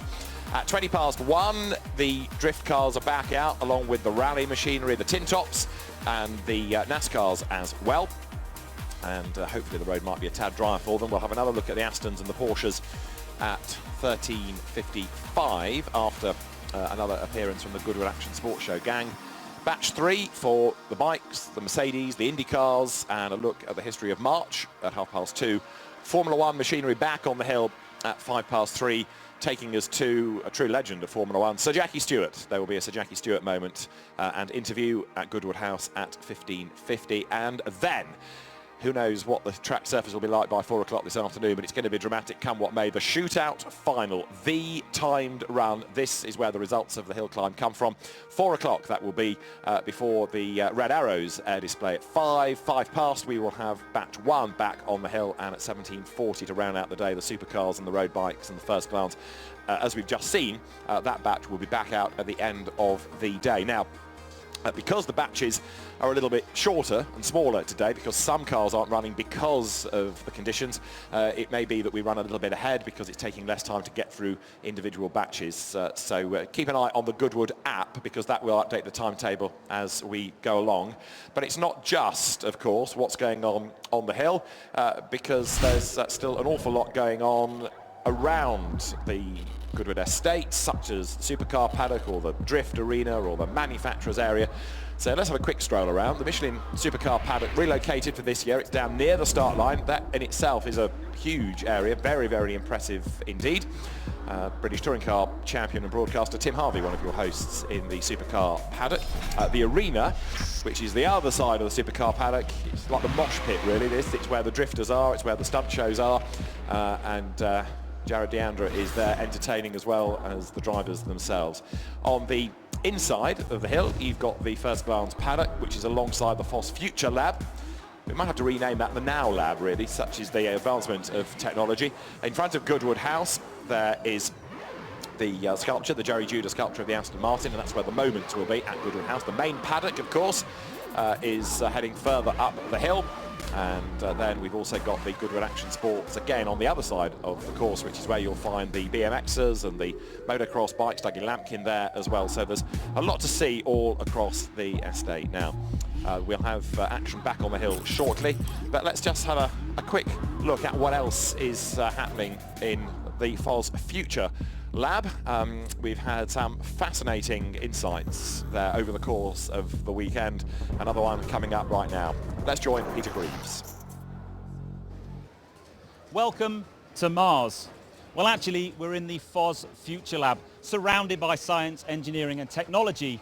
And beside me is an amazing display of just that. This is the ExoMars rover. It's named Rosalind Franklin, and it will be going on a mission to Mars next year, because in July 2020, Mars and Earth pass in relatively close orbit, a mere 35 million miles. And the launch countdown for the mission actually started at the beginning of Festival of Speed. So we are a mere 385 days away from launch.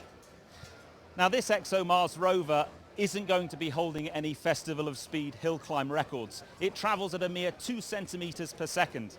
That means it can do 100 meters in a day. So it certainly isn't going to be putting Usain Bolt to worry. Now, Mars and Earth are such a far distance from each other that this can't be controlled from Earth, so it is fully autonomous. The wheels you're looking at now have to be made of a metallic substance because rubber is an organic material and we can't send that to the surface of Mars. The rover will be fully autonomous. It can drill down 2 meters, perform a range of different scientific experiments, and then it will link back to Earth twice a day. And the actual delay between the Earth and Mars for those return messages is some 20 minutes. And that's why we have to have a fully autonomous vehicle. But the vehicle itself is being built in Stevenage. We've got a link there to the bio-clean room at Airbus, where the actual vehicle is being made. So a fantastic demonstration of technology. We wish the project well for the launch next year, and I'm sure we're going to find out amazing things about Mars. So great to hear from all the action going on at the FOS Future Labs. We've got cars heading down to the start line. The Robo Race car is making its way down there. We've already got some Formula One cars heading down too, so great to see that they will be going out in this inclement weather. But we can now go and join Gemma Scott at Electric Avenue. We are on Electric Avenue here for the BMW mini stand at the Goodwood Festival of Speed. It's a bit wet, but we don't care. This is where the party's at. Take a look behind me, celebrating 60 years of the John Cooper Works Mini. The green car just at the front stand, just along. Next to that, the Mini raced, of course, at the Monte Carlo Rally with Paddy Hopkirk.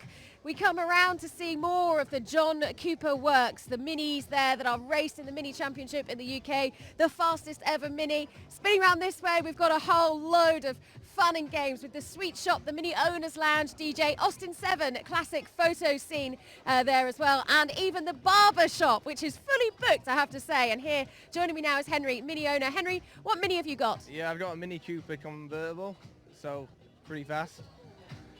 So I've got it in black, nice black alloys. So I've got the chili packed, so it looks pretty sound car. Yeah. And what do you think of this to hear? Yeah, I think it looks really amazing. I think that you guys definitely got the best stand. Yeah, I mean you got a nice barber shop, you got a nice little hospitality upstairs. So yeah, it's nice. Is this your first time at the Festival of Speed? First time at the festival, yeah. And what do you think of the festival in general? Yeah, it's definitely good. Yeah, so we came Thursday, so we camped like 5 miles from here. So yeah, really good. And you're here with your mates? Yeah, with 2 of my mates. Yeah. Fantastic stuff. Well, enjoy the rest of the festival. Thank you for talking to us. Enjoy your Mini. And if you too want to get a look at the brand new electric Mini, well, you've got to do that right here at Goodwood because it's not yet been revealed, but you can have a sneak peek here on Electric Avenue. Come and join us, have a bit of fun and enjoy your time with Mini. It's amazing as well to see how Minis have changed. That Paddy Hopkirk car that won the Monte Carlo Rally nestling down there. And you can see a modern generation of rally cars, of course, not only on the hill, but on the rally stage, which we've been looking at over the course of the weekend. And up there are Xavier McCartan and Tony Jardine. Well, very, very exciting up here this morning, David. It might be dreich, as they say in Scotland. We may have all the drizzle and the porridge oats are stirring us up, but as you can see from some of the pictures as Ollie Mellors goes through, we have got a really slippy wicket. This is proper rallying conditions, isn't it, Tony? Well, exactly. And Sébastien Ogier, 6 times World Rally Champion, came out for his first run and he slid all on the first corner. He didn't get any grip. He slid all the way around the outside by the straw bales. We've had experts like Jeff Jones, who was in the precious Fiat 131, the original Marco Allen car. He glanced the bales going through the first corner. So as you say, yeah, treacherous conditions, but we're loving it. It's very exciting indeed. Car control is of the essence. Well, yesterday the pictures suggested it was, I don't know, a bit like the Safari Rally with all the dust in the air. Today it looks more like the RAC with the mud and the rain and a slippery road. So you managed to get a great contrast of rallying cultures this weekend. It's absolutely perfect. I mean, it's just like, you know, Lombard RAC rallies of old. Exactly. You need Wellington boots, umbrellas, waterproofs, and I mean, the action has been nothing short of spectacular. You can see here the conditions. The rain has made it very, very slippy. This unique chalk-based surface on the downs really provides a really good challenge for all the drivers. They're getting out of shape. They're braking very early, but we've had some terrific displays of car control from everyone this morning. And every time we look at the pictures, I just see yet another car to drool over. It's the same for us on the hill, but I mean, you've got an amazing selection of cars up there, which is great to see because, of course, the punishment that they're being subjected to because of it being off-road is far greater than a historic race car is getting on the hill. Very much so, and when you get the likes of Oliver Solberg and Alistair McRae sharing the same Ford Focus one run after the other, Oliver having his first run in a Ford Focus World Rally car this morning, it's just treats like that for myself, for Tony, for the fans and spectators.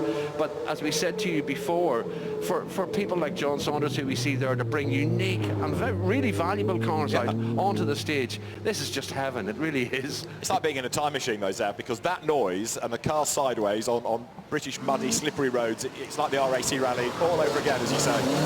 Yeah, well, it actually is, David, and then when you watch the Metro 604, you think of Tony Pond, you know, on the RAC rally. You can think of Henry Toivonen in 1980. And then when we see the youngsters coming through as well, like Ollie Mellors here in this car with the Proton, which is already homologated now, they're hoping to get the works backing from Malaysia, and we'd like to see Ollie Mellors in the European Championship. Certainly that is his aim.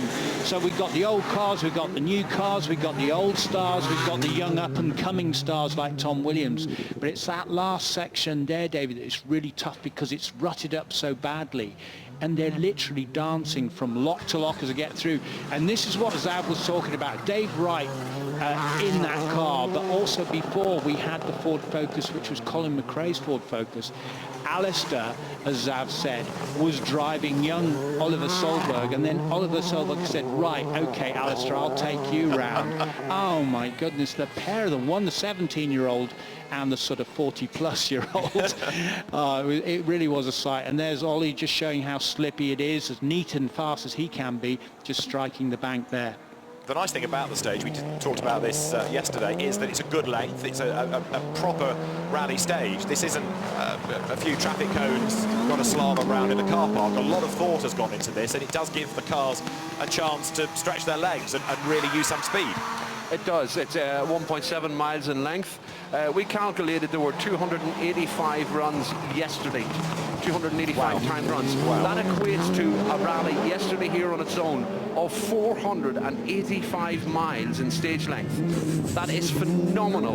And it's figures like that and the difficult conditions, off-camber corners, Wales Rally GB weather. It is perfect up here. It really is. Right, we're on our way. In that case, you've sold it to us. Thank you very much.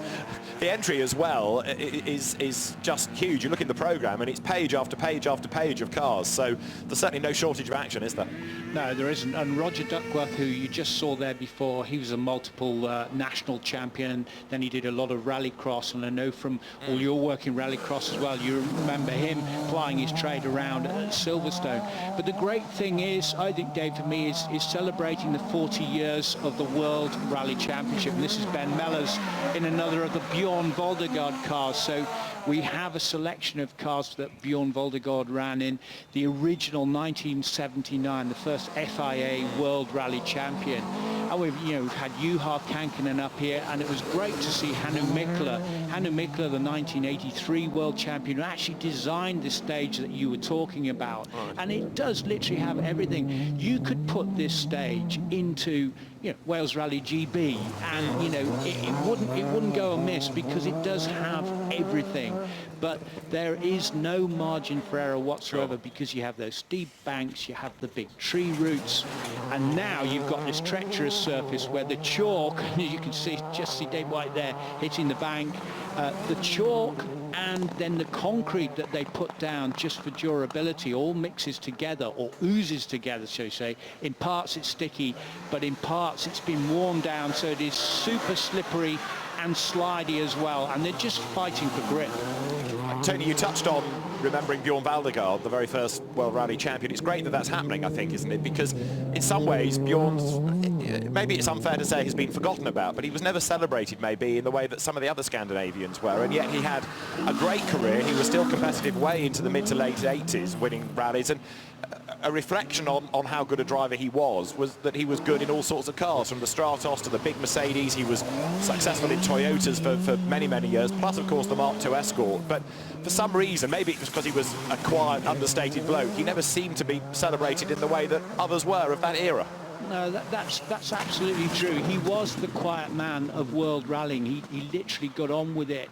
And Zav and I were talking yesterday about the time Bjorn was up here in the commentary box with us. And I think between Zav and I, we asked him 4 questions, and for about 20 minutes, he just went on his own inimitable, quiet way, talking about his love of Africa and the different cars that he'd driven and so on. And his incredible enthusiasm and love of the sport came across. And what really shook us, I think, was when his son, Tyus, was here on Friday, who is absolutely the spit of him, and almost as tall as him, because Bjorn was an unlikely character in as much he was a big man, a lanky man, and getting that frame into all those different rally cars that he drove with such aplomb was no mean feat. No, absolutely. And whether it was Porsches or Toyotas or Ford Escorts, he made them fly. And of course, used to then get, if you think about the Toyota days, young up-and-coming teammates like Juha Kankkunen, as an example, who was able then to pass on some guidance to and help develop them as a driver as well. Yeah, well, I mean, you had a very young Juha Kankkunen, but the likes of Lars-Erik Torp as well. I mean, gosh, that's right. They could bring, as you say, younger drivers in and learn from somebody so experienced. And, and what we saw with him here a couple of years ago, an unbelievably humble man, but he struck me as a really good teacher. His love of Africa, his love of testing, his love of Toyota, but it encouraged the youth to come into the demands of at the time, modern rallying. And we do celebrate him, and it is brilliant to see the cars that we have here on display, and it's nice to remember him. It's nice to remember our heroes. Absolutely right, and it's the same of the cars as well, because a sideways Mark I or Mark II Escort, something very, very special. And the Audi Quattro, we've been saying it when we've seen cars on the hill, but this really was a game changer, wasn't it? The Quattro, the technology that Audi had, hasn't just changed the face of the road car industry, but it absolutely changed the face of rallying. Well, obviously, I mean, it emanated the very early 1980s with Hannu Mikkola and the very first Audi Quattro, a 50-50 split. It made Lancia completely rethink their approach to rallying. The RS 1700T, a wonderful and rare car by Ford, was sidelined for forever and a day, if you like, while Ford went four-wheel drive. So Audi and its various inceptions, A1, A2, the Audi Quattro Sport made its UK debut in Ulster in 1984, right to the big wing Quattros that we have here that took in Pikes Peak. Audi's place in revolutionising rallying was immense. Yeah. I knew, David, that he'd bring in Ulster at one point or another, and there we are, back to Ulster, so it was. But I was just thinking back to 81, when Hannu Mikkola was in one of the early Quattros, the A1 Quattro. I mean, he won the RAC rally by something like about 12 minutes from Ari Vatanen, who was in the Ford Escort. So, it just showed, and everyone knew then, This is what we got to do. We've got to get, you know, a four-wheel drive supercar now to even compete. And we've had all these phases, and yet 40 years on, through all this development, we've ended up with WRC cars, which are absolute projectiles, and still fantastic to watch, even though they're so technological. You know, they're the fastest rally cars ever, and being entertained by Ogier this morning in the WRC Citroën said it all to me. I mean, we say it changed the face, it did, but I mean, it wasn't a dominant car straight away. It took them a while to get the technology right and the reliability right. But when it did happen, of course, as you say, everyone had to follow suit. Lancia tried to stay with two-wheel drive for a time, didn't they, with the 037, which was great on tarmac, but anyway, near a forest, and it really struggled. But yes, the other nice thing about your entry up there is the great variety of shapes and sizes, because really, if you can find the budget and find an event, you can go rallying in anything from a Jaguar F-Type to a old Saab to a Mark 1 Golf, and long may that continue. We have an example of it here. We have a Skoda Favorit 1.3. The Favorits were a hugely popular one-make championship. We have the Lepleys here. They've got an X-Works Cali Grundle, Peugeot 205 GTI. Of course, Richard Burns in the Peugeot Challenge that was done by Des O'Dell, Louise Aitken Walker, Johnny Milner. So, as you say, budget for all pockets. But our cars cover from the 1963 Morris Mini Cooper S. We've seen around Austin, and up to this year's, you know, Jaguar F-Type Rally, the current WRC Ford from M Sport, the Citroën. There is every variation that you can think of here. Yes, that Saab looking rather more standard than cars that superseded it, but they were rugged, they were reliable, and in the right conditions, they could just keep on going and had good success, didn't they? Well, they did have great success. You can go back to late 50s and 60s. Just going to show you, David, have a look with us as Sebastian Ogier. This was his first and only run this morning. Now, just look at that straight away. He tried to turn in, ran along the outside, and undiminished, he carried on. But watch this a bit further down. He has to resort to a Scandinavian flick. Watch this, just to try and get the back pendulum, swing it round and get it to turn in, and he was finding where the grip was. Look there. But he was on it nonetheless. And so entertaining, straight out of the box, the six-time World Rally Champion. What about that? It's mighty impressive, isn't it? Then he came to the hill and performed some donuts. And he's a great guy as well, isn't he? He's a charming man, Sebastian Ogier. Yeah, I think he's a superb ambassador for the sport. I agree. And if you look at every stage of the championship, you know, he came into Junior World Rally Championship. He had literally 2 years experience straight in, and he won it. Every stage of his career, he just dominated. And he's got 6 titles now. Could he get 9 and more, like the other Sebastian Loeb? Well, don't bet against it. Yeah, in the background, I see the Jaguar F-Type, which takes you back, I suppose, to a parallel to Ian Appleyard and XK120s. But the Mercedes here looked an unlikely rally car, but again, for East African rallies, I suppose, it had the power, but it also had that ruggedness and the reliability. Yeah, it was perfect for long-distance events like the Safari, the Bandama, you know, and various incarnations of the Ivory Coast. And we're lucky to have that car here this year, part of the Bjorn Waldegard celebration and tribute that we've got. But we're just running through some highlights now of the morning action that we've had. As we said, it's very wet, very, very slippy, and really, it's a completely different test for the cars that we've had over the last 2 days. Pat Horn there in the Audi Quattro, even with four-wheel drive today, some of them are struggling. That's the Escort Mark 1 that we were watching just before, Dave Watkins, and an original car from 1968. And I think that was great, because they took the twin cam Lotus engine from the Lotus Cortina, implanted it into their new car, the Escort, and it was an immediate winner with Bengt Sonderstrom. And then Roger Clark with Jim Porter alongside him won the Circuit of Ireland, and that was it. The Escort was off. And you go rallying in Ireland today, or any part of the UK, you know, the Ford Escort, the Mark 1 and the Mark 2, and now this Dave Watkins getting a real tank slapper on there as he headed down towards the Flying Finn. A marvellous performance, but they're still the backbone of British rallying, as the Colt Lancer was the backbone of East African Safari Rally with Jaginder Singh. We have the Armed Forces Rally Team here. They've been in existence since 1960s. and it's their 10th anniversary of coming to the Goodwood Festival of Speed. So a battered Volkswagen, but bruised, egos a little bit, but still loving the sport. And we're loving the pictures, and I know I say it every day, but you really ought to go and have a look at the rally stage. Tony, Zav, thank you very much. We'll be back with you later on in the day. Elsewhere around Goodwood, we have the arena. There is Jared Deandra, who is not only talking about it, he's also being used as a bollard. Terry Grant is donutting his way around it. Nice and wet. Nice wet road, nice and slippy for doing donuts. Nice shoes as well. Nice shoes for Jared. What a pair of those. Exactly. So that's what's going on down at the arena. Elsewhere, there's an awful lot happening around the Goodwood estate, and Gemma Scott has found even more. I'm joined now by Chris Hemsworth of BMW, product manager. Chris, 60 years of Mini. I've been challenging you on this, and it's true, it's only 60 years. It feels like it should be longer. Yeah, so the brand launched back in 1959. So yeah, we're now 60 years down the line. The brand's moved on considerably from the original Mini. We've now got 3-door hatch, 5-door hatch, Clubman, as we'll see shortly in a moment, and Countryman. So yeah, several vehicles catering for different market sectors. And we're stood next to what is now the fastest Mini produced, and significantly faster than its predecessor. Yeah, a really exciting time for the brand. So this is the John Cooper Works Clubman that you can see in front of yourself.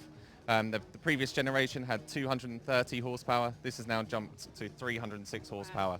So a brand new engine in the vehicle you can see in front of you, really allowing the car to compete with many of its competitors now. 4-wheel drive, limited slip differential, so great traction out on the roads, and yeah, an overall great performer. And as you said, most powerful production Mini we've ever done.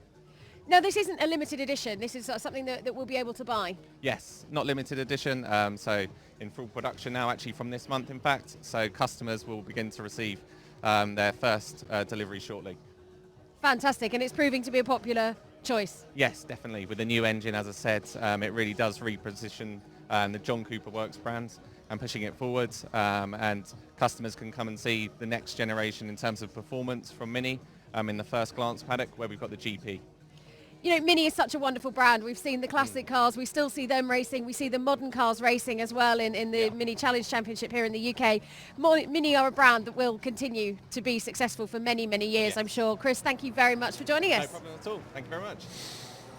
Gemma, thanks very much indeed. So, on the hill, we await our next batch of cars. It's going to be a challenge for them on what, as you all know, is a wet and slippery road. Umbrella sales are doing good today. Of course, the Goodwood shop is open.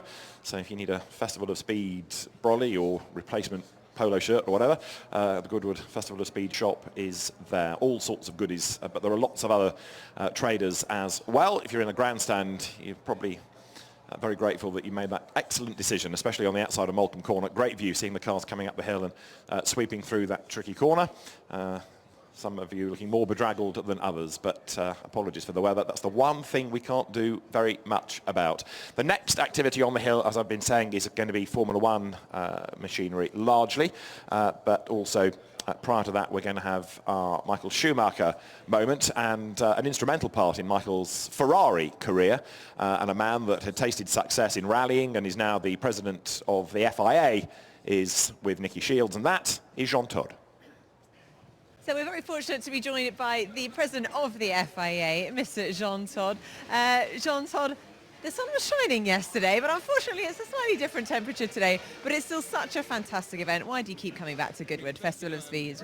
Twice, for two reasons. First, because I see you again, so congratulations for the baby. Thank you very much. And number two, you know, we're so blessed to be in such a beautiful surrounding.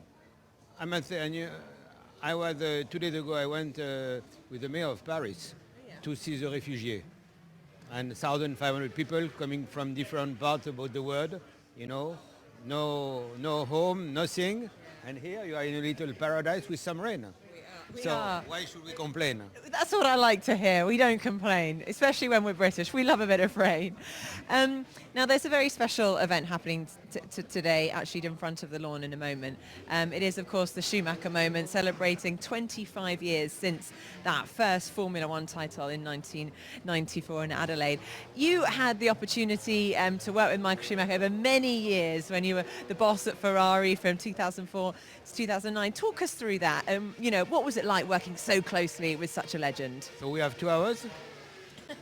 Unfortunately, I've got about a minute. No, but I mean, clearly, you know, I mean, I'm very happy, very touched, and it's a great gesture from Lord March to host this tribute, this celebration to Michael. Incidentally, Corinna is there, and it's very important, and you know, it's part of the history of motorsport, which is still fresh. You know, a lot of people I meet every day. I mean, they speak to me about that as if it was yesterday. So very fresh in the memory, a great period, some tough time and some great time. Absolutely. Well, Jean Todt, a great pleasure to speak to you, and do enjoy your time here in the rain in Goodwood. Thank you. Bear in mind as well exactly what Jean Todt achieved, not just to help Michael Schumacher's career, but also how he shaped Ferrari and dragged the squad from mediocre results into just the Formula One team for year after year after year, Jack Nicholls. Yes, indeed, and you've really seen the sort of opposite way of that since he left, really, and the sort of scenario that Ferrari are in at the moment in Formula One. So the cars are being pushed now down towards the house for the Michael Schumacher moment. Not only 25 years since his first World Championship victory in 1994, but also 50 years since his birth back on the 3rd of January 1969. Grew up in Kerpen in Germany, and then moved into racing in go-karts, predominantly at his father's circuit, which was actually built by Wolfgang von Trips back in the day, and then moving on to race in Formula Ford, of which we have here, the 1988 Formula Ford, the Van Diemen RF88 that he raced, then into German Formula 3, then into a little bit of sports cars before being picked up by Eddie Jordan for that one race at Spa in 1991. He was swiftly negotiated out of that contract. I'm not sure negotiated is quite the right word, but he was extricated from that contract to join Benetton for 92 and 93. First World Championship in 94, followed by the second one in 1995. Then moved to Ferrari at a time where Ferrari was struggling. Only won one race in 95 with Jean Alesi in Canada, and then Schumacher moved there alongside Eddie Irvine, and with him and Jean Todt and Ross Brawn and Rory Byrne that would come along, that started the huge success. And look at that, that's Damon Hill by the looks of things at the wheel of the 1994 Benetton that collided with him at the Adelaide Grand Prix back at the end of the season there. And so then Schumacher went on to that incredible run of form, had those superb battles with Häkkinen in 1998 and 1999, and then finally won the first World Championship for Ferrari since Jody Scheckter in 1979, and it was Schumacher's third world title. Then there were the years of dominance up to 2004. 2005 and 6, Fernando Alonso and the Renault team took the titles, and Schumacher had a retirement, perhaps slightly enforced retirement, then a little bit of a return. And I think the biggest shame, as we see Corinna Schumacher and Jean Todt walking up the hill, one of the biggest shames of his career was, and the Luca de Montezemolo there as well behind, was that 2012 Monaco Grand Prix, where he set the fastest time in qualifying after he'd come back into Formula One, but he had a 3-place grid drop or something for an incident in the last race, so never got another pole position upon his return. And people also forget just how versatile Michael Schumacher had been on his way to Formula One, because he was picked up by Mercedes as part of the junior program. He had a sports car career with success. Carl Wendlinger was part of that. Fritz Kreutzbeutner was part of that, but it was Michael that had by far the best results. He also drove for Mercedes on occasions in the DTM. There's an example of his DTM Mercedes there. He had a part to play in the outcome of a championship there as well, as Johnny Cecotto would testify. But you think of him more as Formula One, but he raced at Le Mans, he raced sports cars internationally, he had a touring car spell. There was more to Michael Schumacher's career than just winning those 7 World Championships and 91 Grand Prix. Yeah, indeed. Well, he also then went to do a bit of motorcycle racing, That's didn't right. he? After his first retirement, and ended up sort of stopping that for a while. But yeah, absolutely, he would race absolutely anything there, Michael Schumacher, Toby Moody. He did a few races in the German Superbike Championship, but also he tested quite a lot for Ducati. He did some laps alongside Randy Mamola. He did a couple of laps on the back of the Ducati two-seater.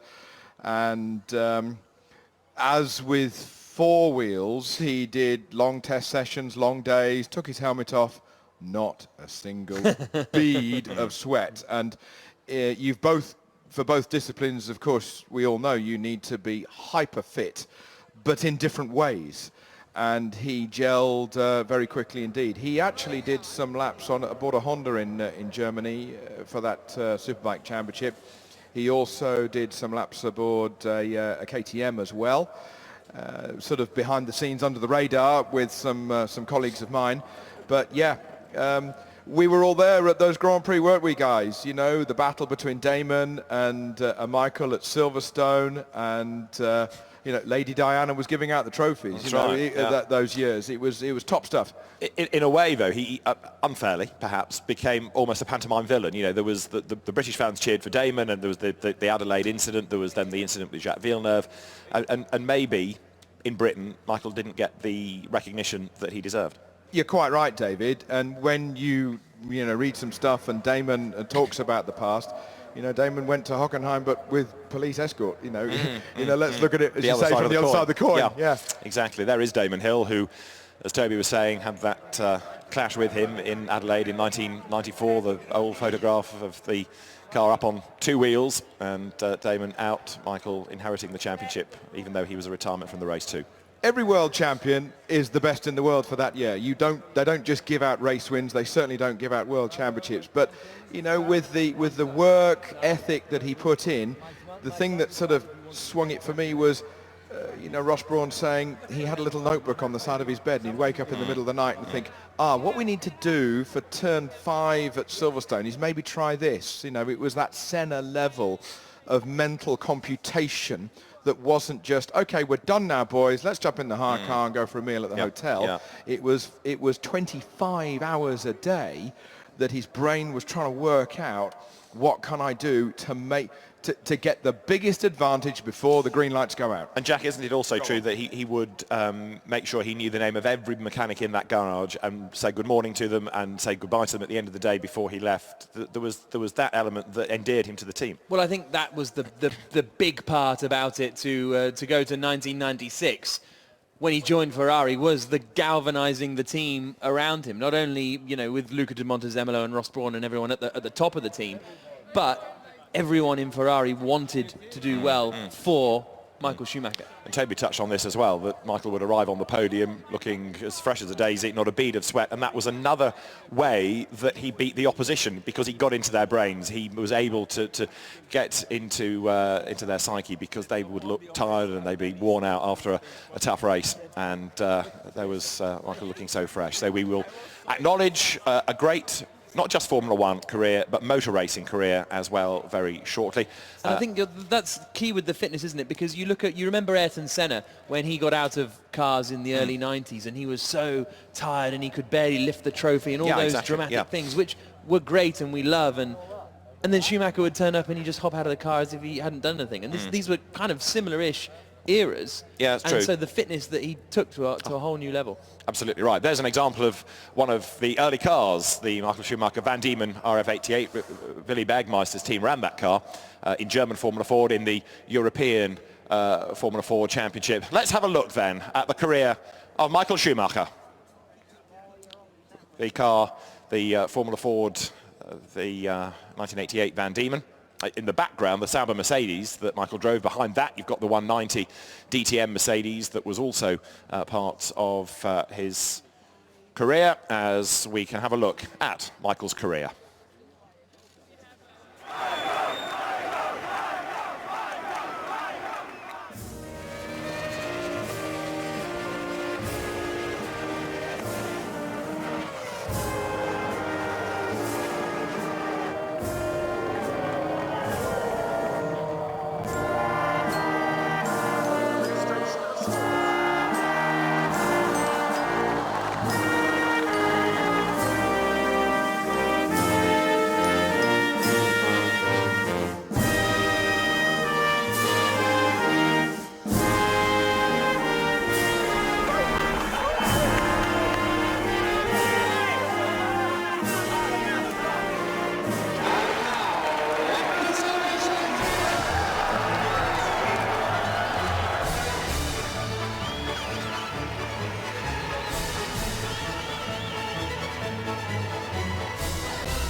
Great reception as we look back on a wonderful Formula One career of a truly great Formula One world champion, Michael Schumacher.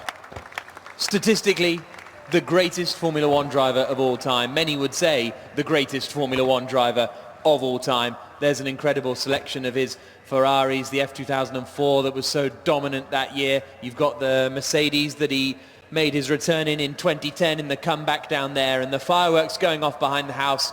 Corinna Schumacher, his wife, Jean Todt, the president of the FIA, Luca de Montezemolo, Ross Brawn was down there as well. This is the 1997 Ferrari, with which he had that great battle for the title with Jacques Villeneuve. And there is Corinna and Jean Todt. Fantastic to have them all here at the house celebrating Michael Schumacher at 50 and 25 years since that first Formula One world title. There's Ross Brawn to the back and to the left there. And of course the Duke of Richmond as well. That's the 1994 car that he won his first title in. And so many people there that have shaped the career, be it through Benetton and or Ferrari. Luca de Montezemolo being instrumental in the Ferrari period with Jean Todt. Let's have a look at some of the other cars that were driven by Michael Schumacher. Well, there was his Mercedes comeback on the right-hand side, then the Formula Ford from 1988, and you just don't. For me, when you think of Michael Schumacher, you're not thinking of those last three cars, are you? It's quite astonishing to see them. That's why I keep going on about this versatility, because this bit people don't really accept. You know, he was put with Jochen Mask, ex-Grand Prix driver, sports car champion, in one of these cars, and it was always, of the three juniors from that Mercedes program, Michael, that was just far and away the better of the three drivers, and you could see the career was going to blossom, Toby. Don't forget that Carl Wendlinger's here today as Indeed, well, yeah. who was a part of that. teammate, who's part of that crew, exactly, David. And, you know, there must have been a huge bonding as the youngsters travelled the world, had their eyes made wide, more and more wide open, forgive my English, as they got into these big cars and got quicker and quicker, and of course eventually got to the heady heights of Formula One. You know, they were dominant times. And can you imagine, you know, the feeling as the guys left Maranello going to a Grand Prix, you know, with a championship lead, they're on more than the crest of a wave. It doesn't happen very often. It's that sort of Valentino Rossi kind of level, Sebastian Loeb kind of level of domination that just comes around arguably once a decade, maybe even once every 2 decades. Nice to see Georgia Hill there as well, wasn't it? As you're absolutely right, Toby, looking at all those Ferraris that just steamrolled through that era of Formula One. I mean, looking at that footage, there were some great World Championship showdowns that Michael Schumacher was involved in, but also a mid-season championship win. Yes, you remember he got so close to winning the championship before he won the championship with Ferrari to get his third one. You know, he was Hakkinen at Suzuka, battle. Nearly did it, didn't quite do it. Wasn't there a Malaysia close showdown as well? Yeah. I seem to remember. But I made a point of finding a television because I was away that weekend because I wanted to see Ferrari win the championship again. And of course there was the adversary of 1999, wasn't there, when he went off at Stowe and broke his legs at Silverstone. And Eddie Irvine took over the mantle for Ferrari at that point.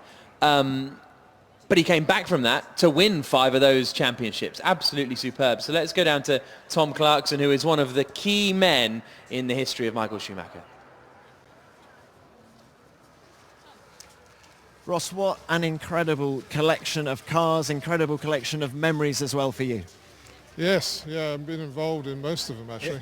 So it's quite, even the sports car I raced against, I was a Jaguar when we were racing, and that's when we first really noticed Michael. That was when he made a big impression on myself, Tom Walkinshaw. And so when the opportunity came for him to get him in Formula One, then it was an easy decision for us. Bit troublesome at the beginning, but we got there. Well, yes, of course, when you're getting him from Jordan. But yes. What impressed you? When you look back on those years with Michael Schumacher, what was it that made him such a special driver?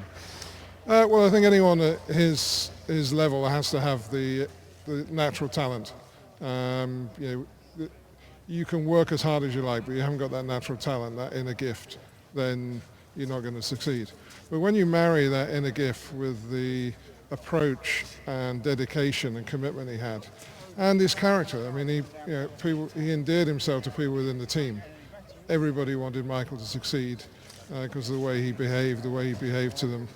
And everybody could see the commitment that he had, and everyone wanted to try and match that and give the same amount of commitment. So Michael was a huge catalyst for the teams he was in, as well as just being a sensational racing driver. But he just had everything, and I think he raised the level of what a professional racing driver should be, to a point where now all the guys are fit, they properly train, they know the levels they have to commit to, and he set new standards. And what was it like to be on that role? He won 91 races, those 5 world championships at Ferrari in particular. What was it like to just be on the crest of a wave like that? Well, it was great to hang on to his shirt tails, that's for sure.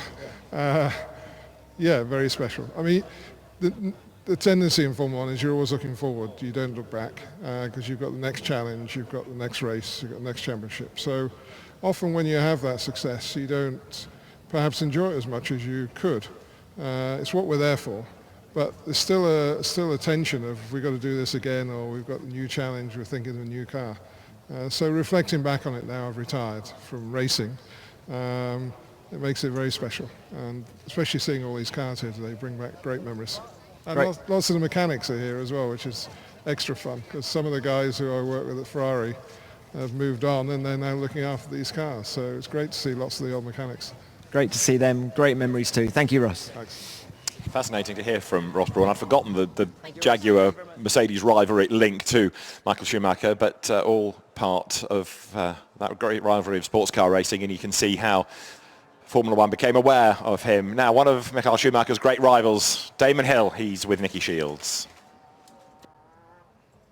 So I'm here with Formula One champion Damon Hill.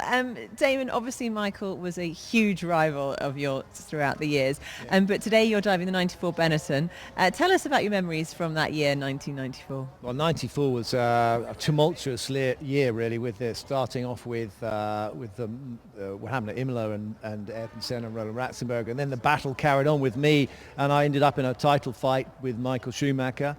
Right down to the wire. We had a fantastic race in Japan, in Suzuka, and then we went to Adelaide, where I had this fateful coming together with Michael, and Michael became world champion, which is his first Formula One world championship. Now tell us about how you consider Michael. This, obviously the theme of this year is Speed Kings. Michael Schumacher is clearly one of the Speed Kings. Do you think he is the all-time best Formula One driver that we've seen? Well, the way it works is they measure it with the number of championships and race wins. So currently, yes, he is. Lewis is catching up, but it's a long way to go yet before you can equal Michael's record. And there's no question that the guy had the most outstanding ability as a racing driver, and he had the qualities that you need to be successful. A little bit of ruthlessness, a lot of talent, and a lot of concentration and dedication. What's your best memory of racing against Michael? It has to be racing against him in the wet in 94, and I even got a pat on the head at the end of it. He thought I did okay, so that was good. Excellent, right. Well, I think the cars have started their engines. We can hear them loud and clearly. I think that's your cue to get in the Benetton. Enjoy the drive. Thanks, Damon Hill. Great to hear from Damon Hill there. That 1994 race at Suzuka, a rather unusual one. It was an aggregate race, and Pat Simmons subsequently said that was the one time in his whole time working with Michael Schumacher where Michael maybe didn't quite figure out what he was meant to do, that it was an aggregate race and that he needed to push harder. Yeah. So, but definitely one of Damon Hill's greatest drives, and he's going to get in this 1994 Benetton. This is going to be really, really cool to see this happening. And I was thinking, it's actually quite appropriate it's raining, because Schumacher was something of a rainmeister, wasn't he? He was, absolutely right. For me, his most iconic win for Ferrari was his first in that pouring wet race at Barcelona in 1996. So, it's not in keeping with Schumacher. There's a damp track out there. That's something you don't see very often, because normally these days a Formula One car is in its garage and it's dry, but if you've been standing on wet tarmac, you need the soles of your boots dried before you get onto the pedals. Don't want your feet to slip. So Damon Hill, former president of the British Racing Drivers Club, badge on his overalls, gets into the Michael Schumacher Benetton, and we'll get instructions from the marshals. But fabulous that despite their rivalry, despite all that happened, not only that season, but for the rest of their careers as rivals, that Damon is not only taking part in this, but has accepted the invitation to drive the car that took that 1994 World Crown. Time is a wonderful healer.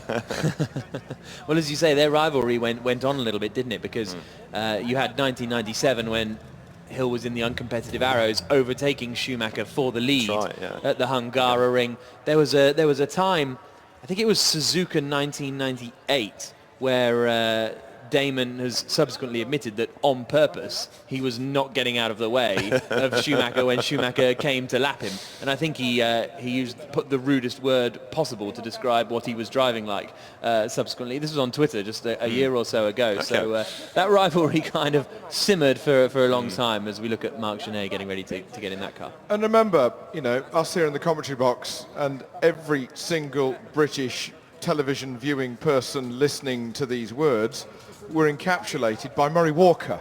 And Murray really did get hold of the British Mansell era and then the Damon era, and it was that battle that went just beyond the motor racing normal fan. You know, Damon versus Michael was BBC Sports Personality of the Year level stuff. And you know, we were so encapsulated with how it was going to shake out with Williams, with a British-based Benetton squad as well, etc.